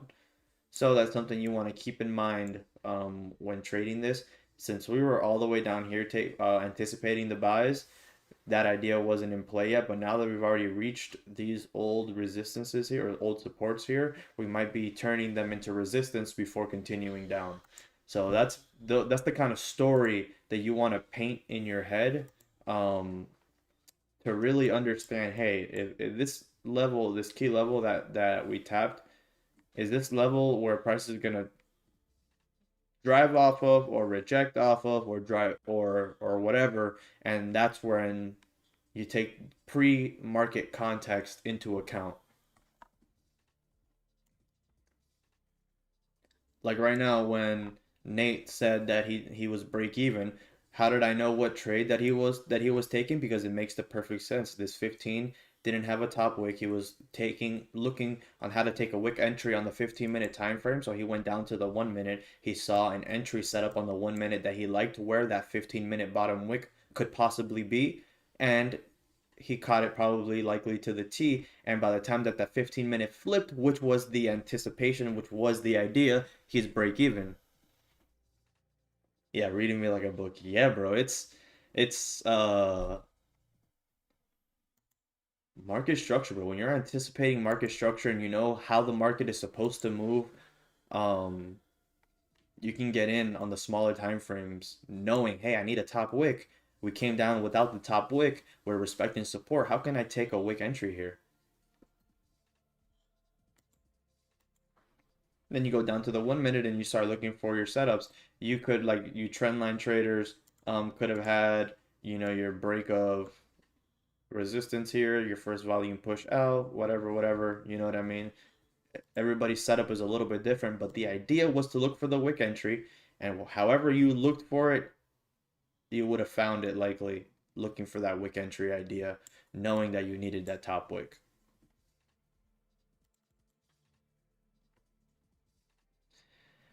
1 hour closed 9 seconds ago. So we just closed bearish and we're respecting, and we're coming right back down without a top wick, right? So we close respecting here. Our hourlies don't have decent wicks here.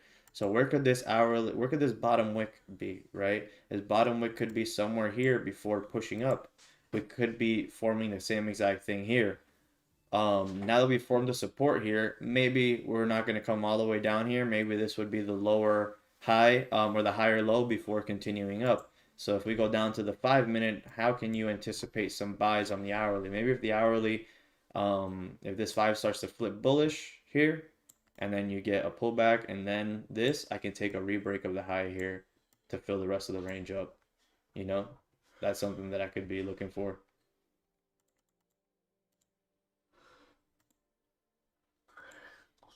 Seems like everyone has been looking at it to watch structure. Yeah, it's like, yeah, bro. Just for example, if the market, that's why my breakout trades is so clean, because if the market is gonna drive like this, it's going to respect this. It's going to create a higher low on the 1 minute. It's going to respect the previous 1 minute support and use it, previous resistance, and use it as support. So it's going to 100% do that if it is going to drive. So if you anticipate the drive and you verified that it's going to drive, bro, you just rinse and repeat the fucking setup over and over and over and over and over and over and over and over again. And you manage risk along the way. I haven't been on the 1 minute yet. So if you look, I've been trading with Don since 2021 or 2022. And Don was like, I would never use the 5 minute. I'm only trading on the hourly and the 15 minute and the 4 hour and the daily. And then within like 6 months, he dropped down to the 5 minute. And then within a couple of years, he came back on stream saying, I use 1 minute structure to take the entries now. So the idea is the deeper you go into the candle, the more data you have. So you go, it's like just zooming in to like a Van Gogh painting and seeing, oh, in the little house in the corner here, there's a lady that's screaming. You wouldn't even have noticed there's a little lady screaming over here in the house if you wouldn't have zoomed in. That gives you more detail to the entire picture. You saw how we were anticipating that 15-minute wick entry, and we came down to the 1 minute to look for it, and we found it off the 1 minute setup. ¿Qué pasa, Deva? So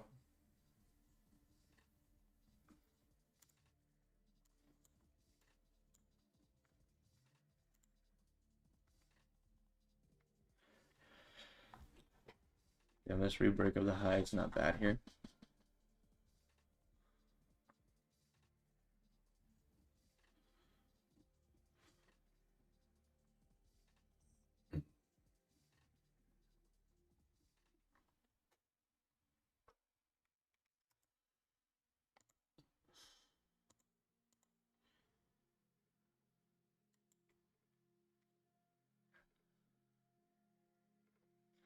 Yeah, I would prefer buys. I would prefer us confirming this as the new lower, higher low before coming up. We created a daily low. We rebroke the low. We failed to drive. We came up, failed to drive bullish. We came back down. We rebroke the daily low, failing to drive once again. And we've came down and wicked twice on this last two 15-minute candles, trying to rebreak the daily low and failing. So it's failure after failure after failure after failure. So we could, the confirmations of this being support are just stronger and stronger and stronger.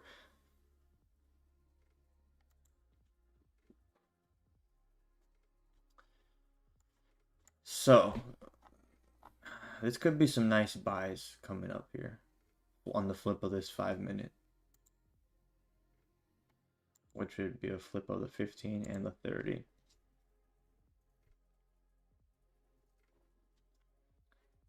How deep did this hourly go?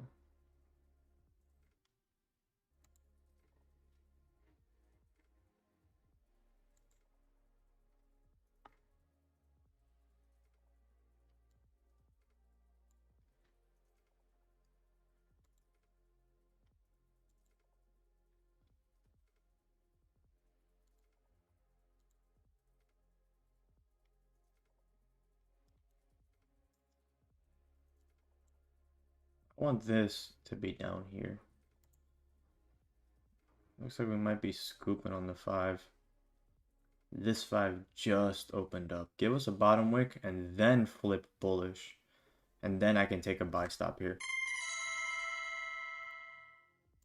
Oh, look. NQ is doing what I need it to do. Buy stops here would be beautiful. Damn, my bad. Buy stops here would be beautiful, but I'm not trading NQ tonight. The gold might be giving us a setup. Just watch. Look at all the setups that the NQ has been giving us. So I think that would have activated me.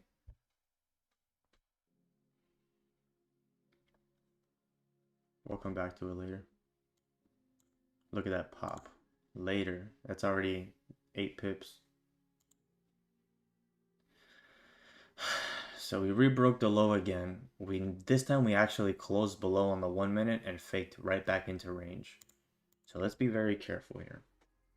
We don't have a 5-minute wick here.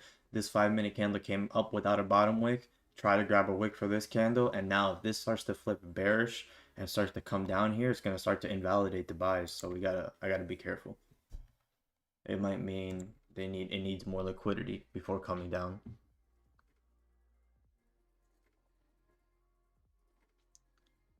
Yeah, the sounds, I put them so loud because I used to be a dumbass and I would go so deep into drawdown on Apex and I would get so scared and I'm like, oh no, no, no, no, no. I gotta go to bed now. I'm in drawdown. This will probably play out by tomorrow morning. And then I would have alarms set so that if price gets to my break even point, I can wake up and go automatically break even. And I would have my computer running and I would have those alarms on TradingView and I would have the sounds on my iPad and my phone and my computer. So my computer would make that noise on the speaker, my phone would make the noise, and my iPad would make the noise. So I would wake up um to go break even, or I would wake up to the order filled and all my positions being liquidated and my account being blown. Those late nights, bro. Those late fucking nights, bro. Look at that. Beautiful. What have I been saying? If the markets are gonna drive, it's gonna respect this. It's gonna create a higher high, a higher low. It's gonna use a previous resistance. It's gonna turn it into support, and it's gonna fucking drive off of it. It does the same shit over and over and over and over and over and over and over and over and over, and it just doesn't stop doing it. We anticipated this one, and then this one, and then this one is one that I would have been in right now. This trade would have been up 7 pips and a little bit of drawdown right now. Probably like 8 pips of drawdown.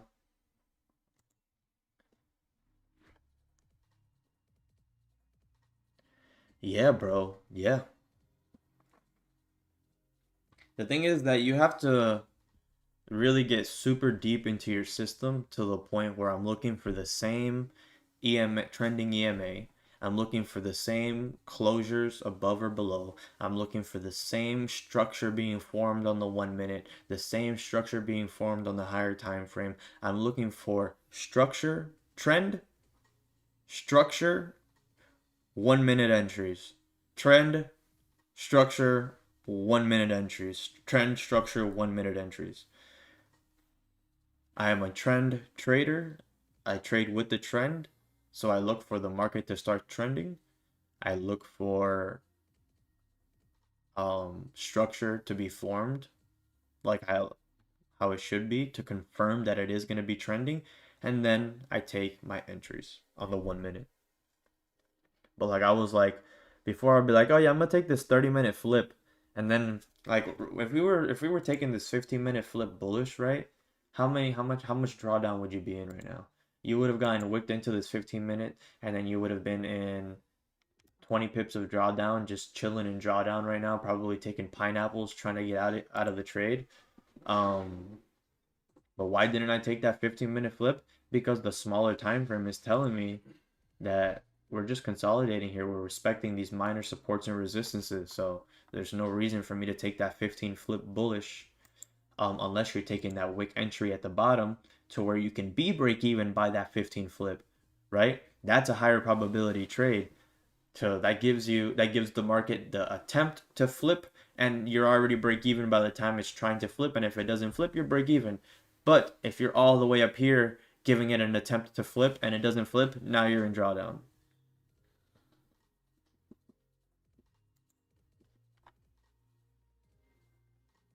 Three more minutes for a 15-minute closure.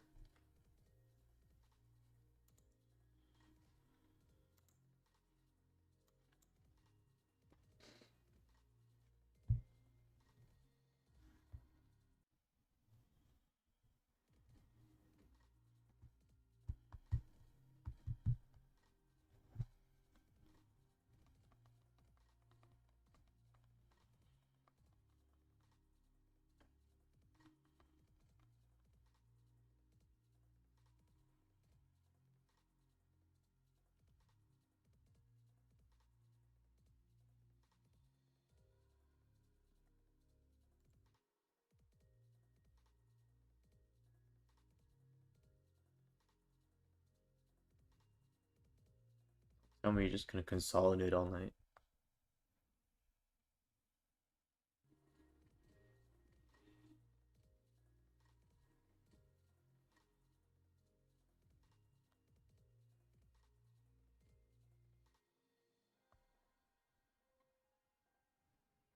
What up, Hank? On the 9 p.m. open, some buys. Nice. Some bottom wick entries there on the hourly, huh?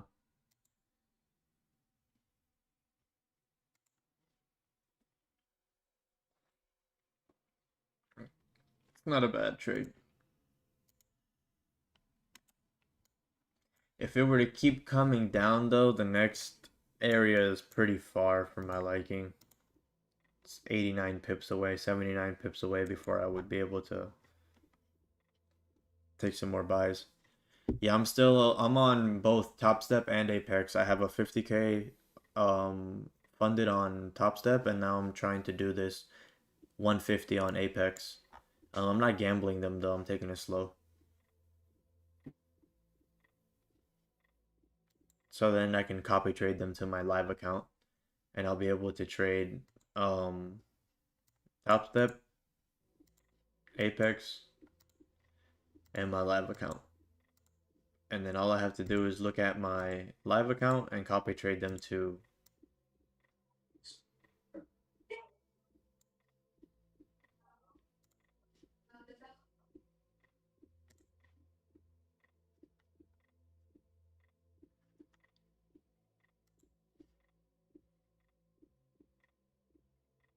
yeah, Ninja Trader is going to be the one I'm going to be using because, for example, on Ninja Trader, this could be my Ninja Trader account, right? And the Ninja Trader will copy both of these separate firms. And the Ninja Trader has an add-on that activates Trading View. So then I'll just be on Trading View and it'll combine, I think it'll combine all three accounts into one main account so you could see what they all look like, or you only see um your account here. So I'm gonna be trading 0.1 on my live account, 0.2 here, and a 0.4 here. So that's what I'm gonna be trading. So in total, I'm gonna be trading like a 0.7, which is pretty decent money. Everybody's like, oh, you need to trade a one lot. Well, a 0.7. Today I'm up 62 pips.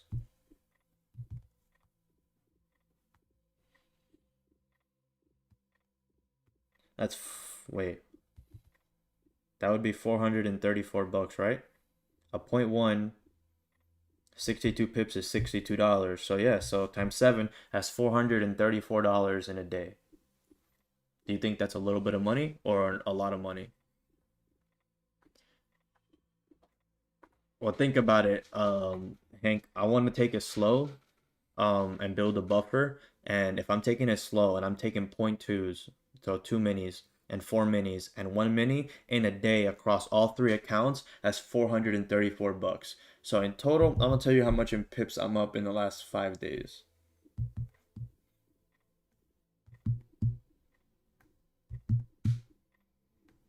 I have my journal on the wall.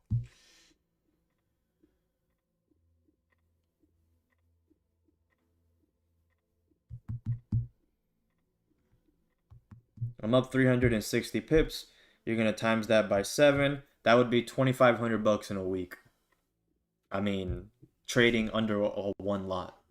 So I think I'm good. I don't need to risk more than that, and all I gotta do is just scale accounts. Because imagine 0.2 times 20 accounts, that's a 4 lot.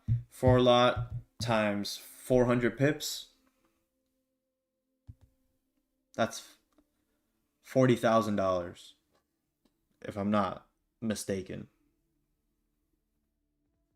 Or $12,000, I'm tripping. It's 16,000.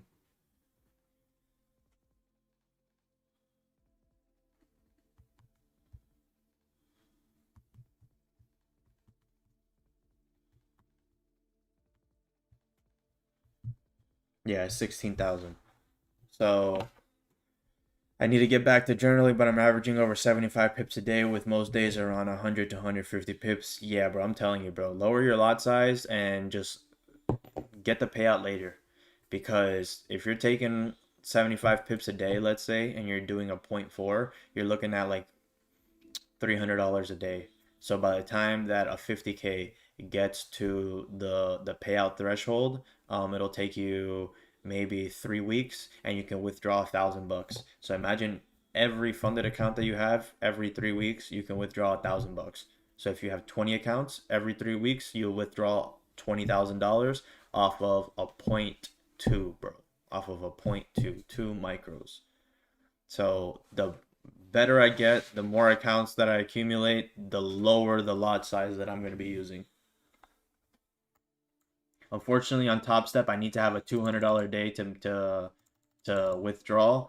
So by the time that I get, like, let's say $2,000 in buffer, $3,000 in buffer, I can then up my lot size higher to then be able to accumulate 5 $200 days with using a one lot, bang those days out, and then be able to withdraw a fat payout. But that takes time, that takes patience, and trying to rush that payout in a week, or rush it in the first 8 days, or rush it in the first 30 days, it's insane. I wouldn't recommend it. That's how I've blown all of my accounts and had to restart. Taking it slow, journaling every single day, putting everything up on the calendar, writing down how many pips that I took. If I was in a deep drawdown day, I have a marker for how much drawdown I was in that day, and then I look back and I'm like, all right, what would have prevented me being in this deep of a drawdown? And then I look and I'm like, well, I didn't measure this range. I was looking at the 1 minute and I was assuming the 1 minute range wasn't going to be that large.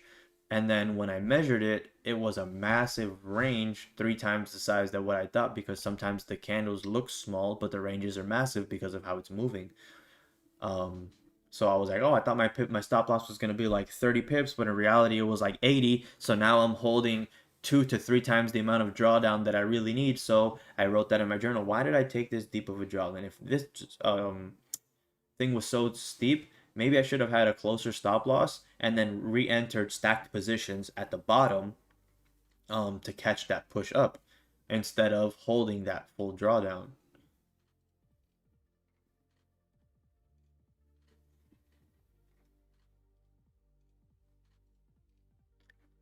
You have 2 consoles working for you, bro. That's fucking good, bro. You just gotta make sure that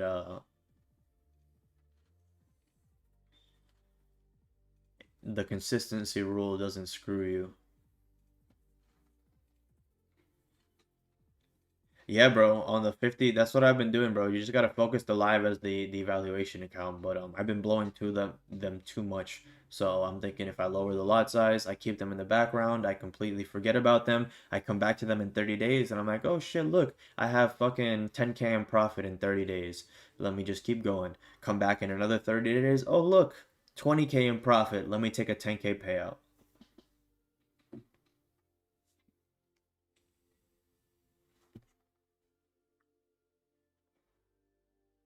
I'm not in any buys. I like buys, but look at how we're forming a downward wedge here, and we're just respecting here. So I don't know. Let's see what happens.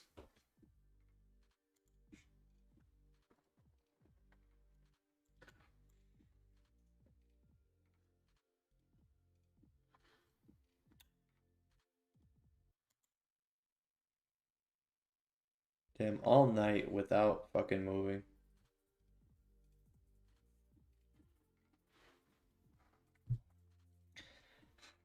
Yeah, it's like, yeah, Jers, exactly. It's like you think that you could have your edge, right? But if you're not constantly looking back at your edge and saying, oh, like for example with Wix, when how we stopped taking the rebreak of the news push because the edge no longer worked, and instead of forcing the edge every time and going into drawdown and having to pineapple out into 200, 300, 400 pips of drawdown, he just stopped taking the trade. So if you're looking back and you're like, oh shit, my edge is starting to fail in this portion of the market cycle. Let me refine it in this portion of the market cycle, or wait for an extra confluence, or just not take my setup during this market cycle. And you really have to look back at that, because you could be like, oh, I don't understand. We made a bottom wick. We tapped my area. The price came up after respecting support. The hourly flipped. The 15-minute flipped. The 30-minute flipped. Everything flipped, but it didn't drive. And you look back and you're like, oh, I took that trade at fucking 650 after market open when there's no volume. Of course, it's not going to break out of the range when there's no volume and no catalyst for movement. And then you go back on the charts an hour and a half later, and 8 o'clock comes around, and boom, it drives out of the range.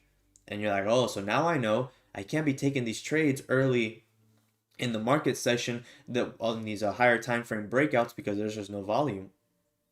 And then you can add that to your trade idea now.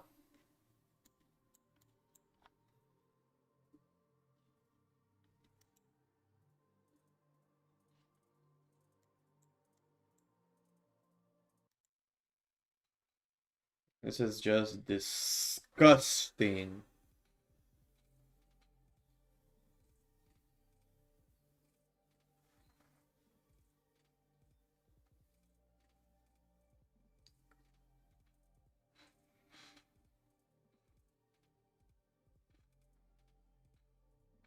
Yeah, what a range, dude. We're getting volume came in and then it disappeared.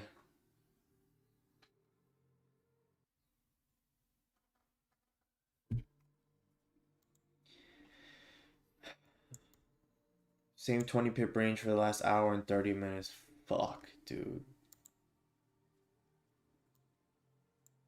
And then as soon as we get off, that I'm chilling in bed, my alarms are gonna start ringing. And my alarms are gonna start ringing, and I'm like, ah, shit. Here we go again.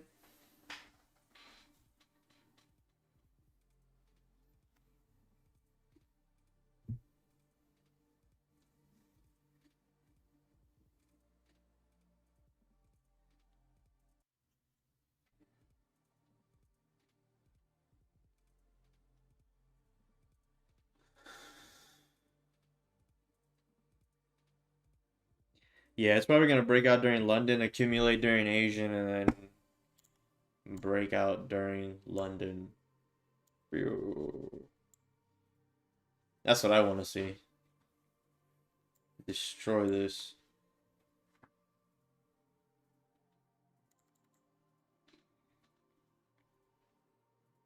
Yugi.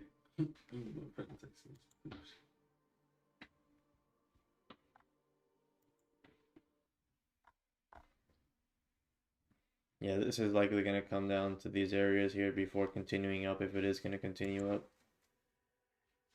Maybe to the bottom here.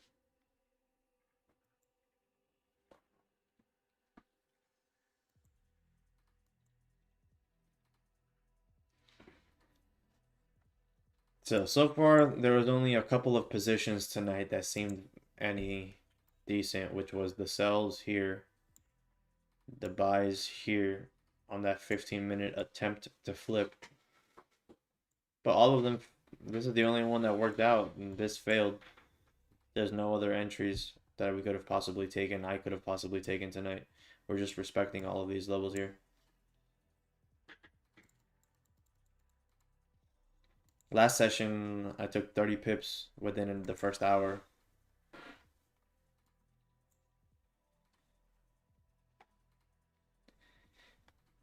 You just have to be patient. It's times like this where I'll be looking and I'm like, oh, look, the 5-minute just closed below. It's probably going to break now to the downside after all this. Let me just take a sell right now. Fuck it. And then it comes back up. And I'm like, ah, but bro, it was probably going to do it now. Finally, no? We gapped down on this 5 minutes, so that could be some volume coming in.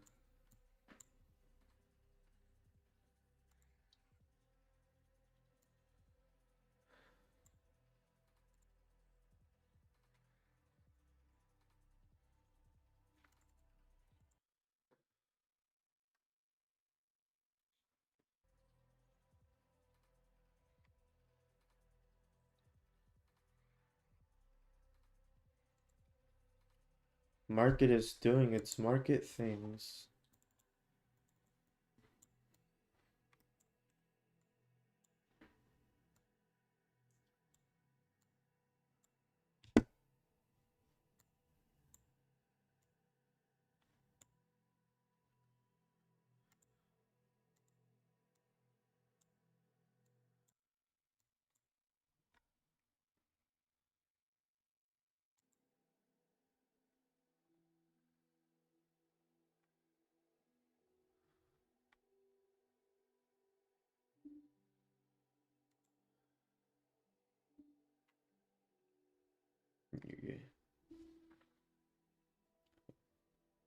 Come on, gold. Fucking do something. Give me some content.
Bro, this fucking, it looks like the market is closed right now, bro. If we're being honest.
No fucking top wicks, you so fucking gay.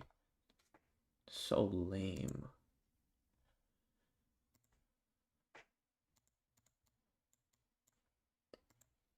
I'd be taking sells if we had top wicks here.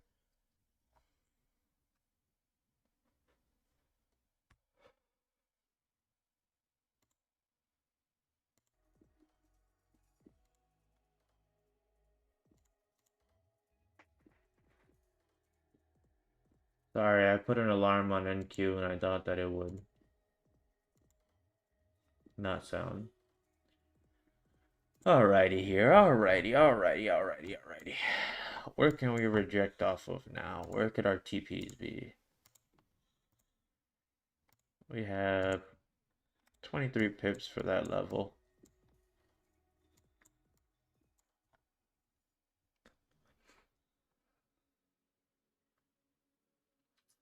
If we had top wicks here on the 15 and the 30-minute time frame, I would have taken the rebreak of that low.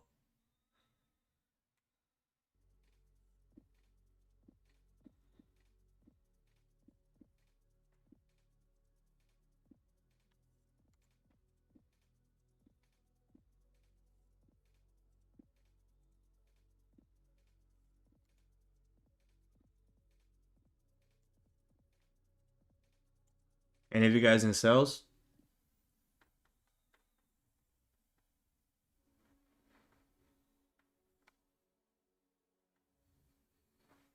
Damn.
Could be a good area here. I'm gonna give it a little bit of time. I'll be right back.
All right, what do you think? Price is gonna go up or down? Speak. Speak. Speak. Oh, you don't want to. Camera shot. Speak. Speak. Shake. There you go. Speak. No? Guess you don't wanna.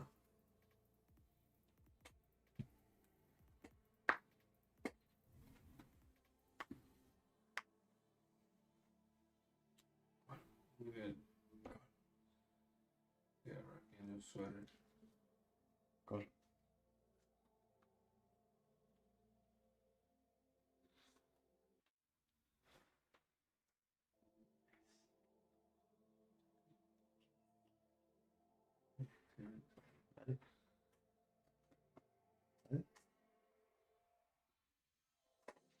No, parrot dog. Let's see what happens here, gang. Are we gonna come up and then continue coming down?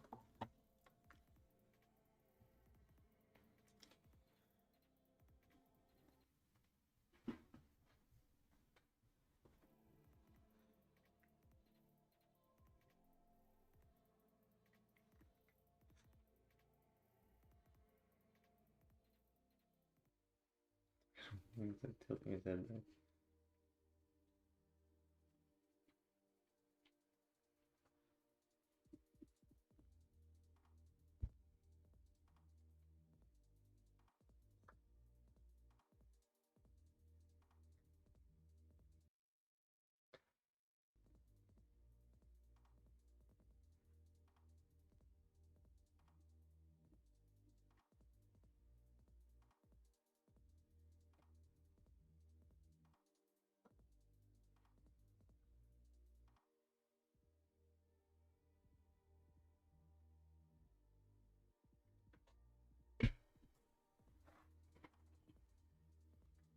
Do something, you pussy gold.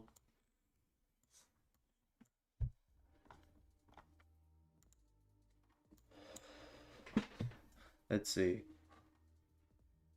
This is annoying. Annoying to watch. Yes, sir. Yes, sir.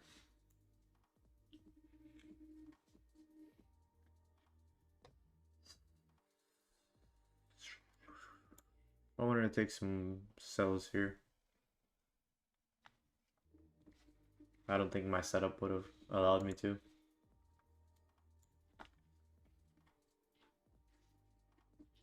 Are we gonna do the same thing that we did here? Where he tried to drive down, faked out to try to come up and just consolidate here before re-breaking the low. That re-break of that low only gave us fucking 13 pips, bro. What kind of bullshit volume is this? Gold ain't moving tonight. moving very shitty. And this is where you gotta be patient.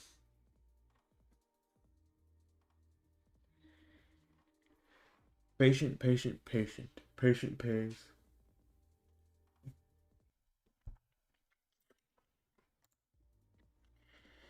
So even taking buys here.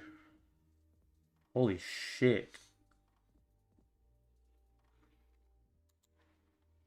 Oh.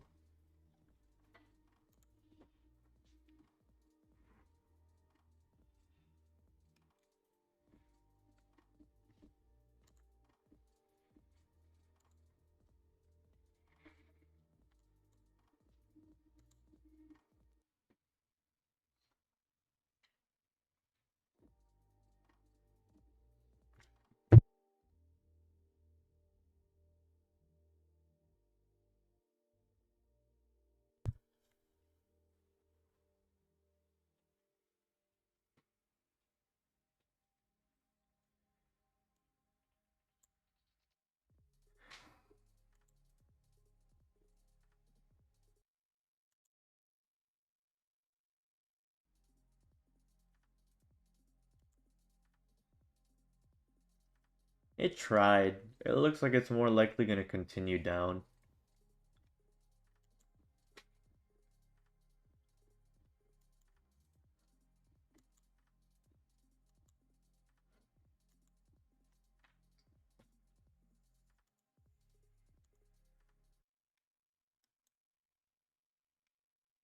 There's just no range to take that 15 flip or that 5 flip.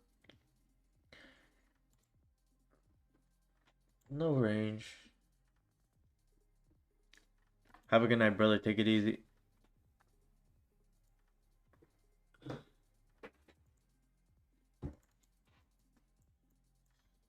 Well, for all the new people listening, when I get to 8K subs, I'll do a giveaway.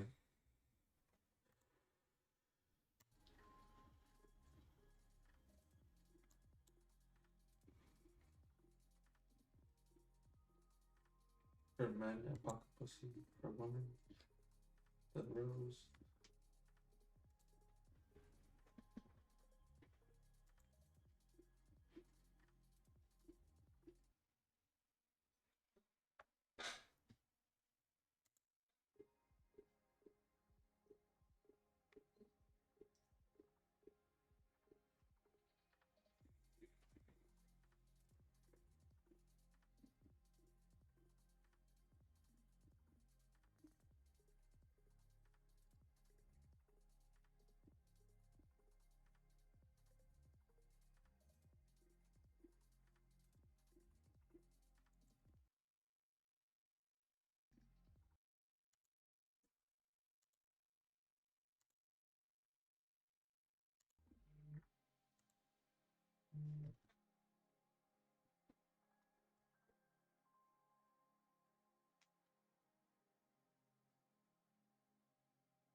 The National Day of Gay. National Day of Mourning. Fuck out of here. Annoying ass motherfuckers. Market's gonna be closed on a Thursday. Get out of here.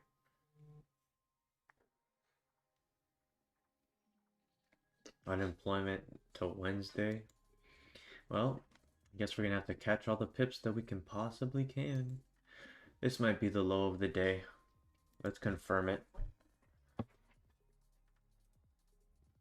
Is it kind of because you have to go to the bathroom? Yeah. You want to take it? Yeah.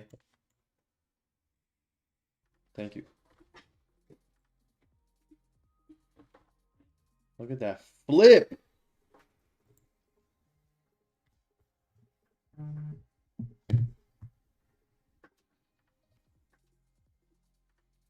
Put that flip right to that SMA though.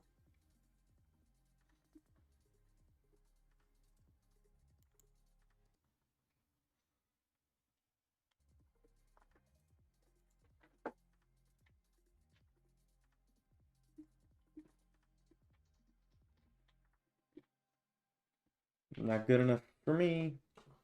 15-minute closure in 2 minutes. You flip on the last couple minutes of the 15, That indicates a no top wick closure coming through.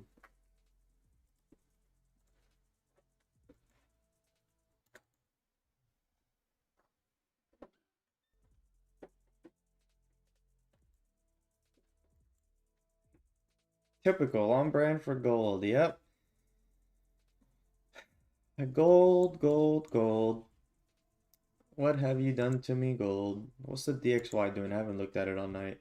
The DXY actually just rejected a resistance and it's driving down now, but it's up on a full bullish trend. This is just a heavy area of resistance across the board that we failed to break. Price would most likely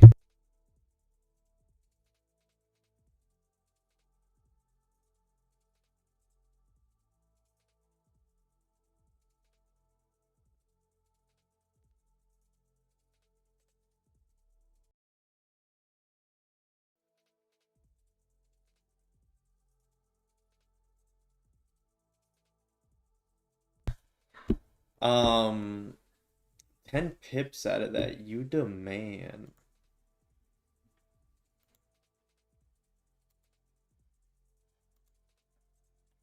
Yeah, that was a good money printer on the 15. I was gonna attempt that as well, but I was a little hesitant. So I was like, all right, if I'm feeling hesitant like that, I might as well just not take the trade.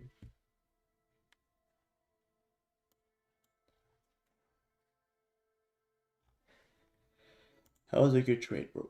Very good trade. We just closed, no top wick. Just like I said it was coming. It might not give a fuck. It's coming across to the daily open. Let's see how we react here on the daily open. We have range to continue up here. We have 30 range to the high. Wow, 30 to the low.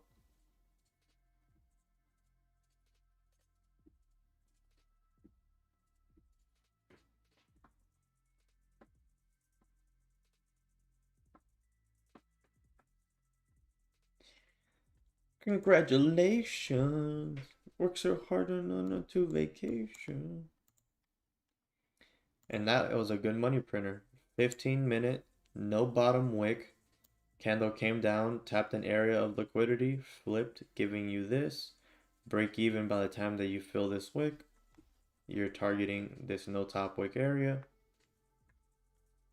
To the T. That is a 15 to, that's an 18 pip little range there.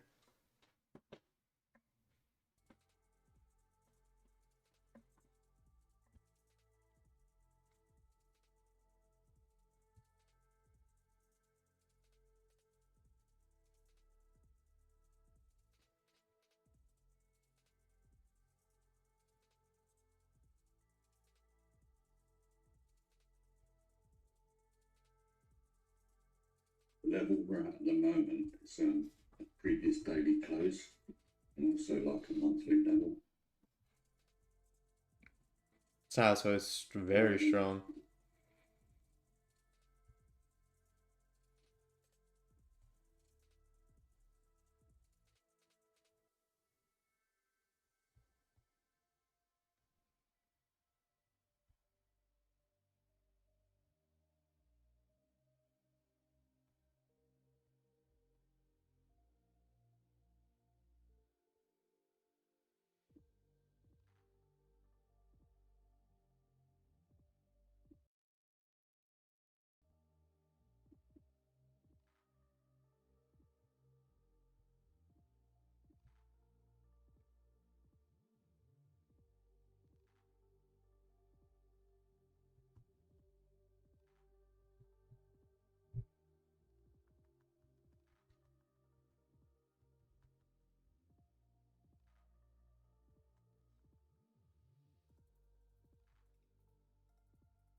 Back to the games. That 1 hour flip was my TP. Yeah, bro. Fucking shit.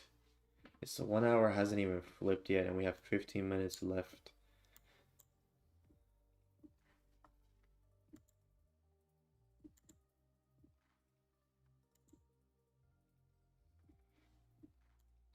I don't know if I'm gonna have a. Where did the market open today? It opened right here. An instant drive up.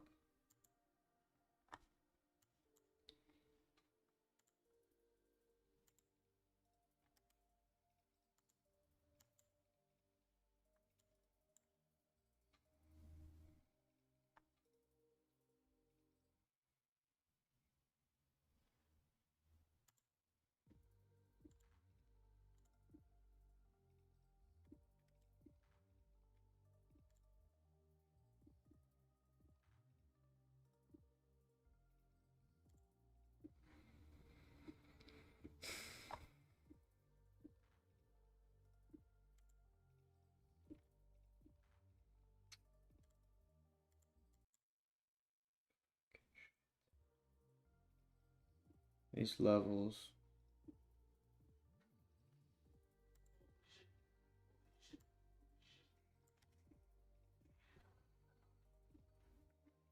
That's what I'm looking for.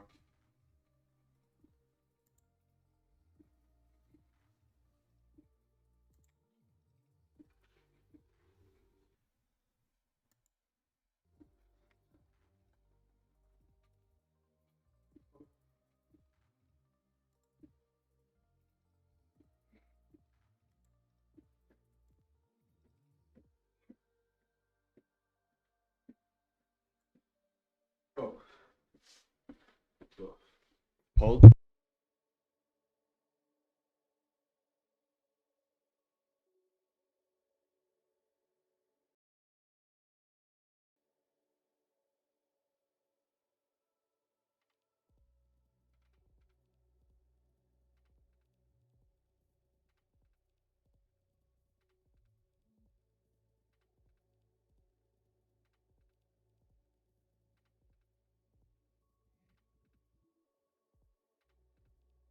I'm gonna have a buy stop here on this Nasdaq if we flip and re-break this high. It's not on gold, but I'm gonna give it an attempt here. If we do re-break these lows, then that would be my out. I'm not giving it too much.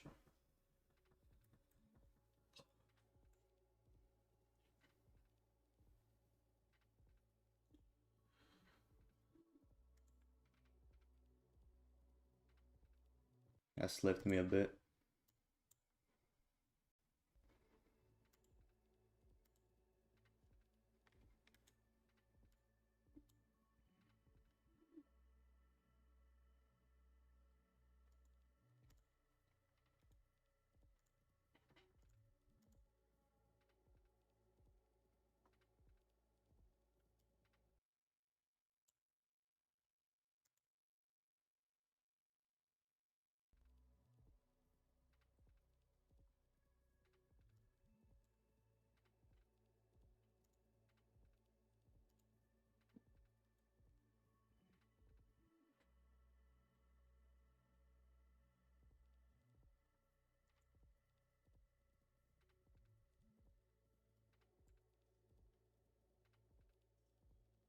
That's where I'm looking to go break even.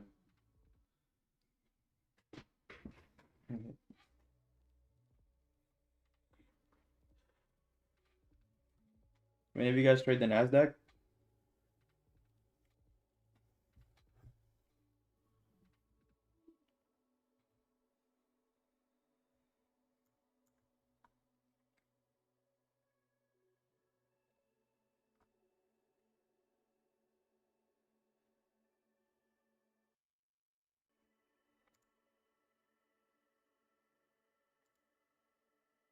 Gold is kind of also doing what I wanted it to do.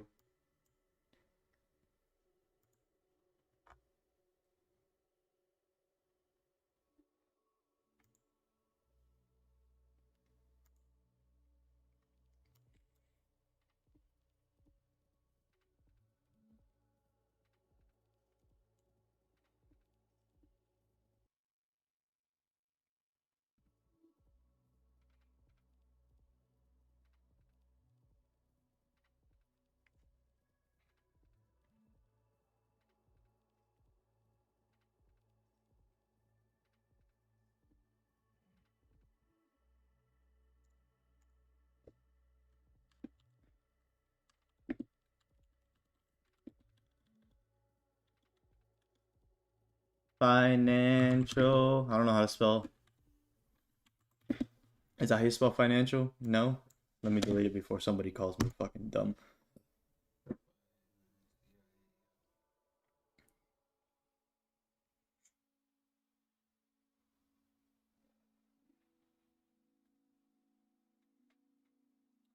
Not financial advice, my bro. My bro, my bro, my bro. My bro from another mo.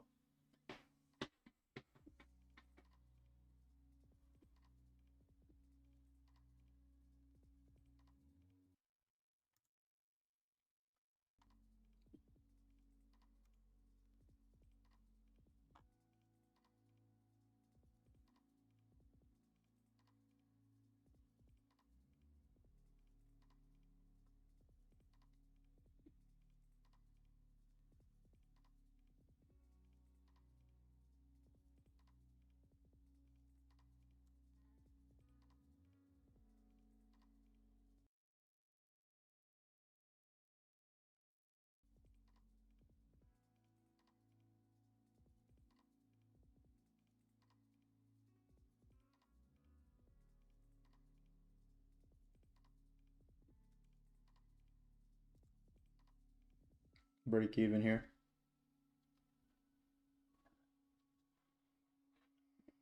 Yes. Mira el dinero. Mira el dinero, papá. 200 pesos. About here. Yeah. I'm gonna hold this trade a little bit longer.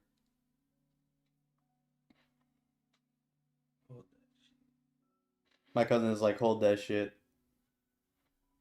Yeah, and I made an extra 50 bucks by holding that shit.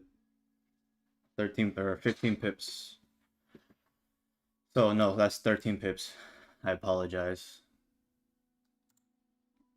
I'm sorry you guys don't trade the Nasdaq, bro, but I just can't keep letting these pips go to waste on the Nasdaq.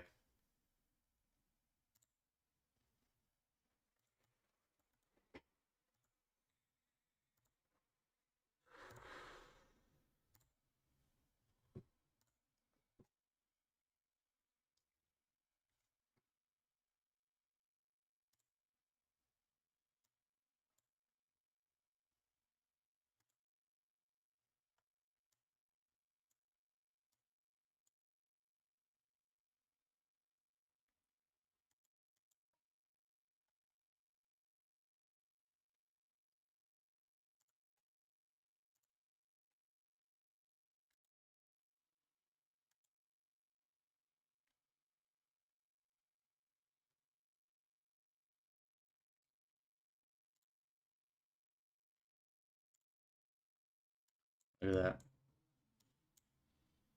Beautiful fucking drive, gang. 1 hour closing in 3 minutes, yeah. I really wanted the re-break of the highs here. We're too close to the hourly closing. An hour, 2 hour stream to get one the last 4 minutes of this trade of the stream, and the trade only lasted like 3 minutes. And that's what you wait for, bro. This is live evidence of why you just wait for your setup. If it hasn't come yet, that's the market teaching you patience. You pray and you ask God, damn God, why am I so impatient? Help me be patient. And then he gives you situations like this to make you fucking patient, to grind your patience and test it, put it to the test, bro. It's literally, you're being tested, bro. You want to be able to handle stress, you're going to have to go through stressful situations and see how you manage it. You want to say, all right, I'm only going to wait for an A+ setup. Well, here is proof that 2.5 hours on stream and the A+ setup came the last 4 minutes and only lasted 2 minutes. And what is the price doing? It's just continuing to drive. Beautiful. And now it had a nice massive pullback, but my target was already hit. My break even was hit. I went break even. Price hit my 10 pip target. I decided to hold for a little bit longer. It gave me that extra push, and I caught an extra few pips.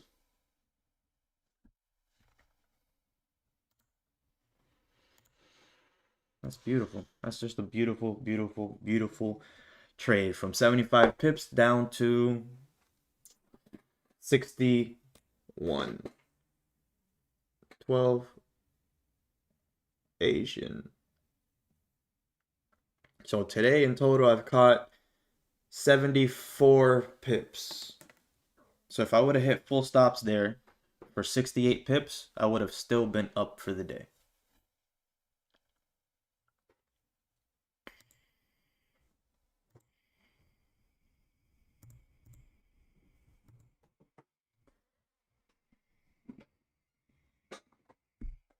So we had our first breakout to the downside here. We faked out. We hit the daily low, a level of liquidity, and failed to drive. Now we're at the daily open, our second level of high volume, and we're starting to break above these levels here. What is that going to do? Is that going to drive us above these ranges to give us an out to re-break the daily high to continue up?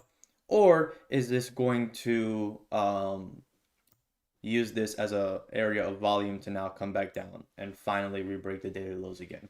So we're at an indecision level right now. So we really have to wait for this hourly to close and see. People are like, oh, why don't you hold for full 30, 40, 50 pips, 100 pips? Well, my brother, the way I trade, my ranges are filled and it's back to my entry. No point.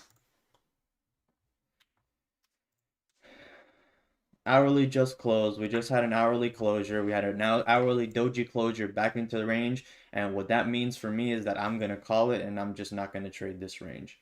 This 30-minute looks good. If this 30-minute comes all the way down to here and then flips bullish, then maybe I can look at a trade. But look, our 15-minute just closed respecting here. We don't have a 15-minute bottom wick.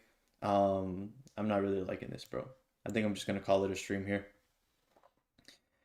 Have a wonderful night, everybody. I hope this taught you guys some patience. I hope this taught you guys some risk management. I hope you guys learned a little bit something today. I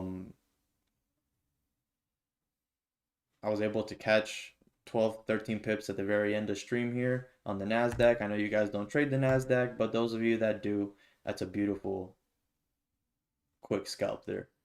But I'm fucking tired. Have a wonderful night. Good night, Nick. Thank you for showing up to the Zoom. Damn, I didn't even look at the Zoom chat. I gotta look to talk to you guys here because you guys are fucking awesome for showing up to Zoom. I gotta talk to you guys and have that chat open. But yeah, bro. Have a good night, everybody.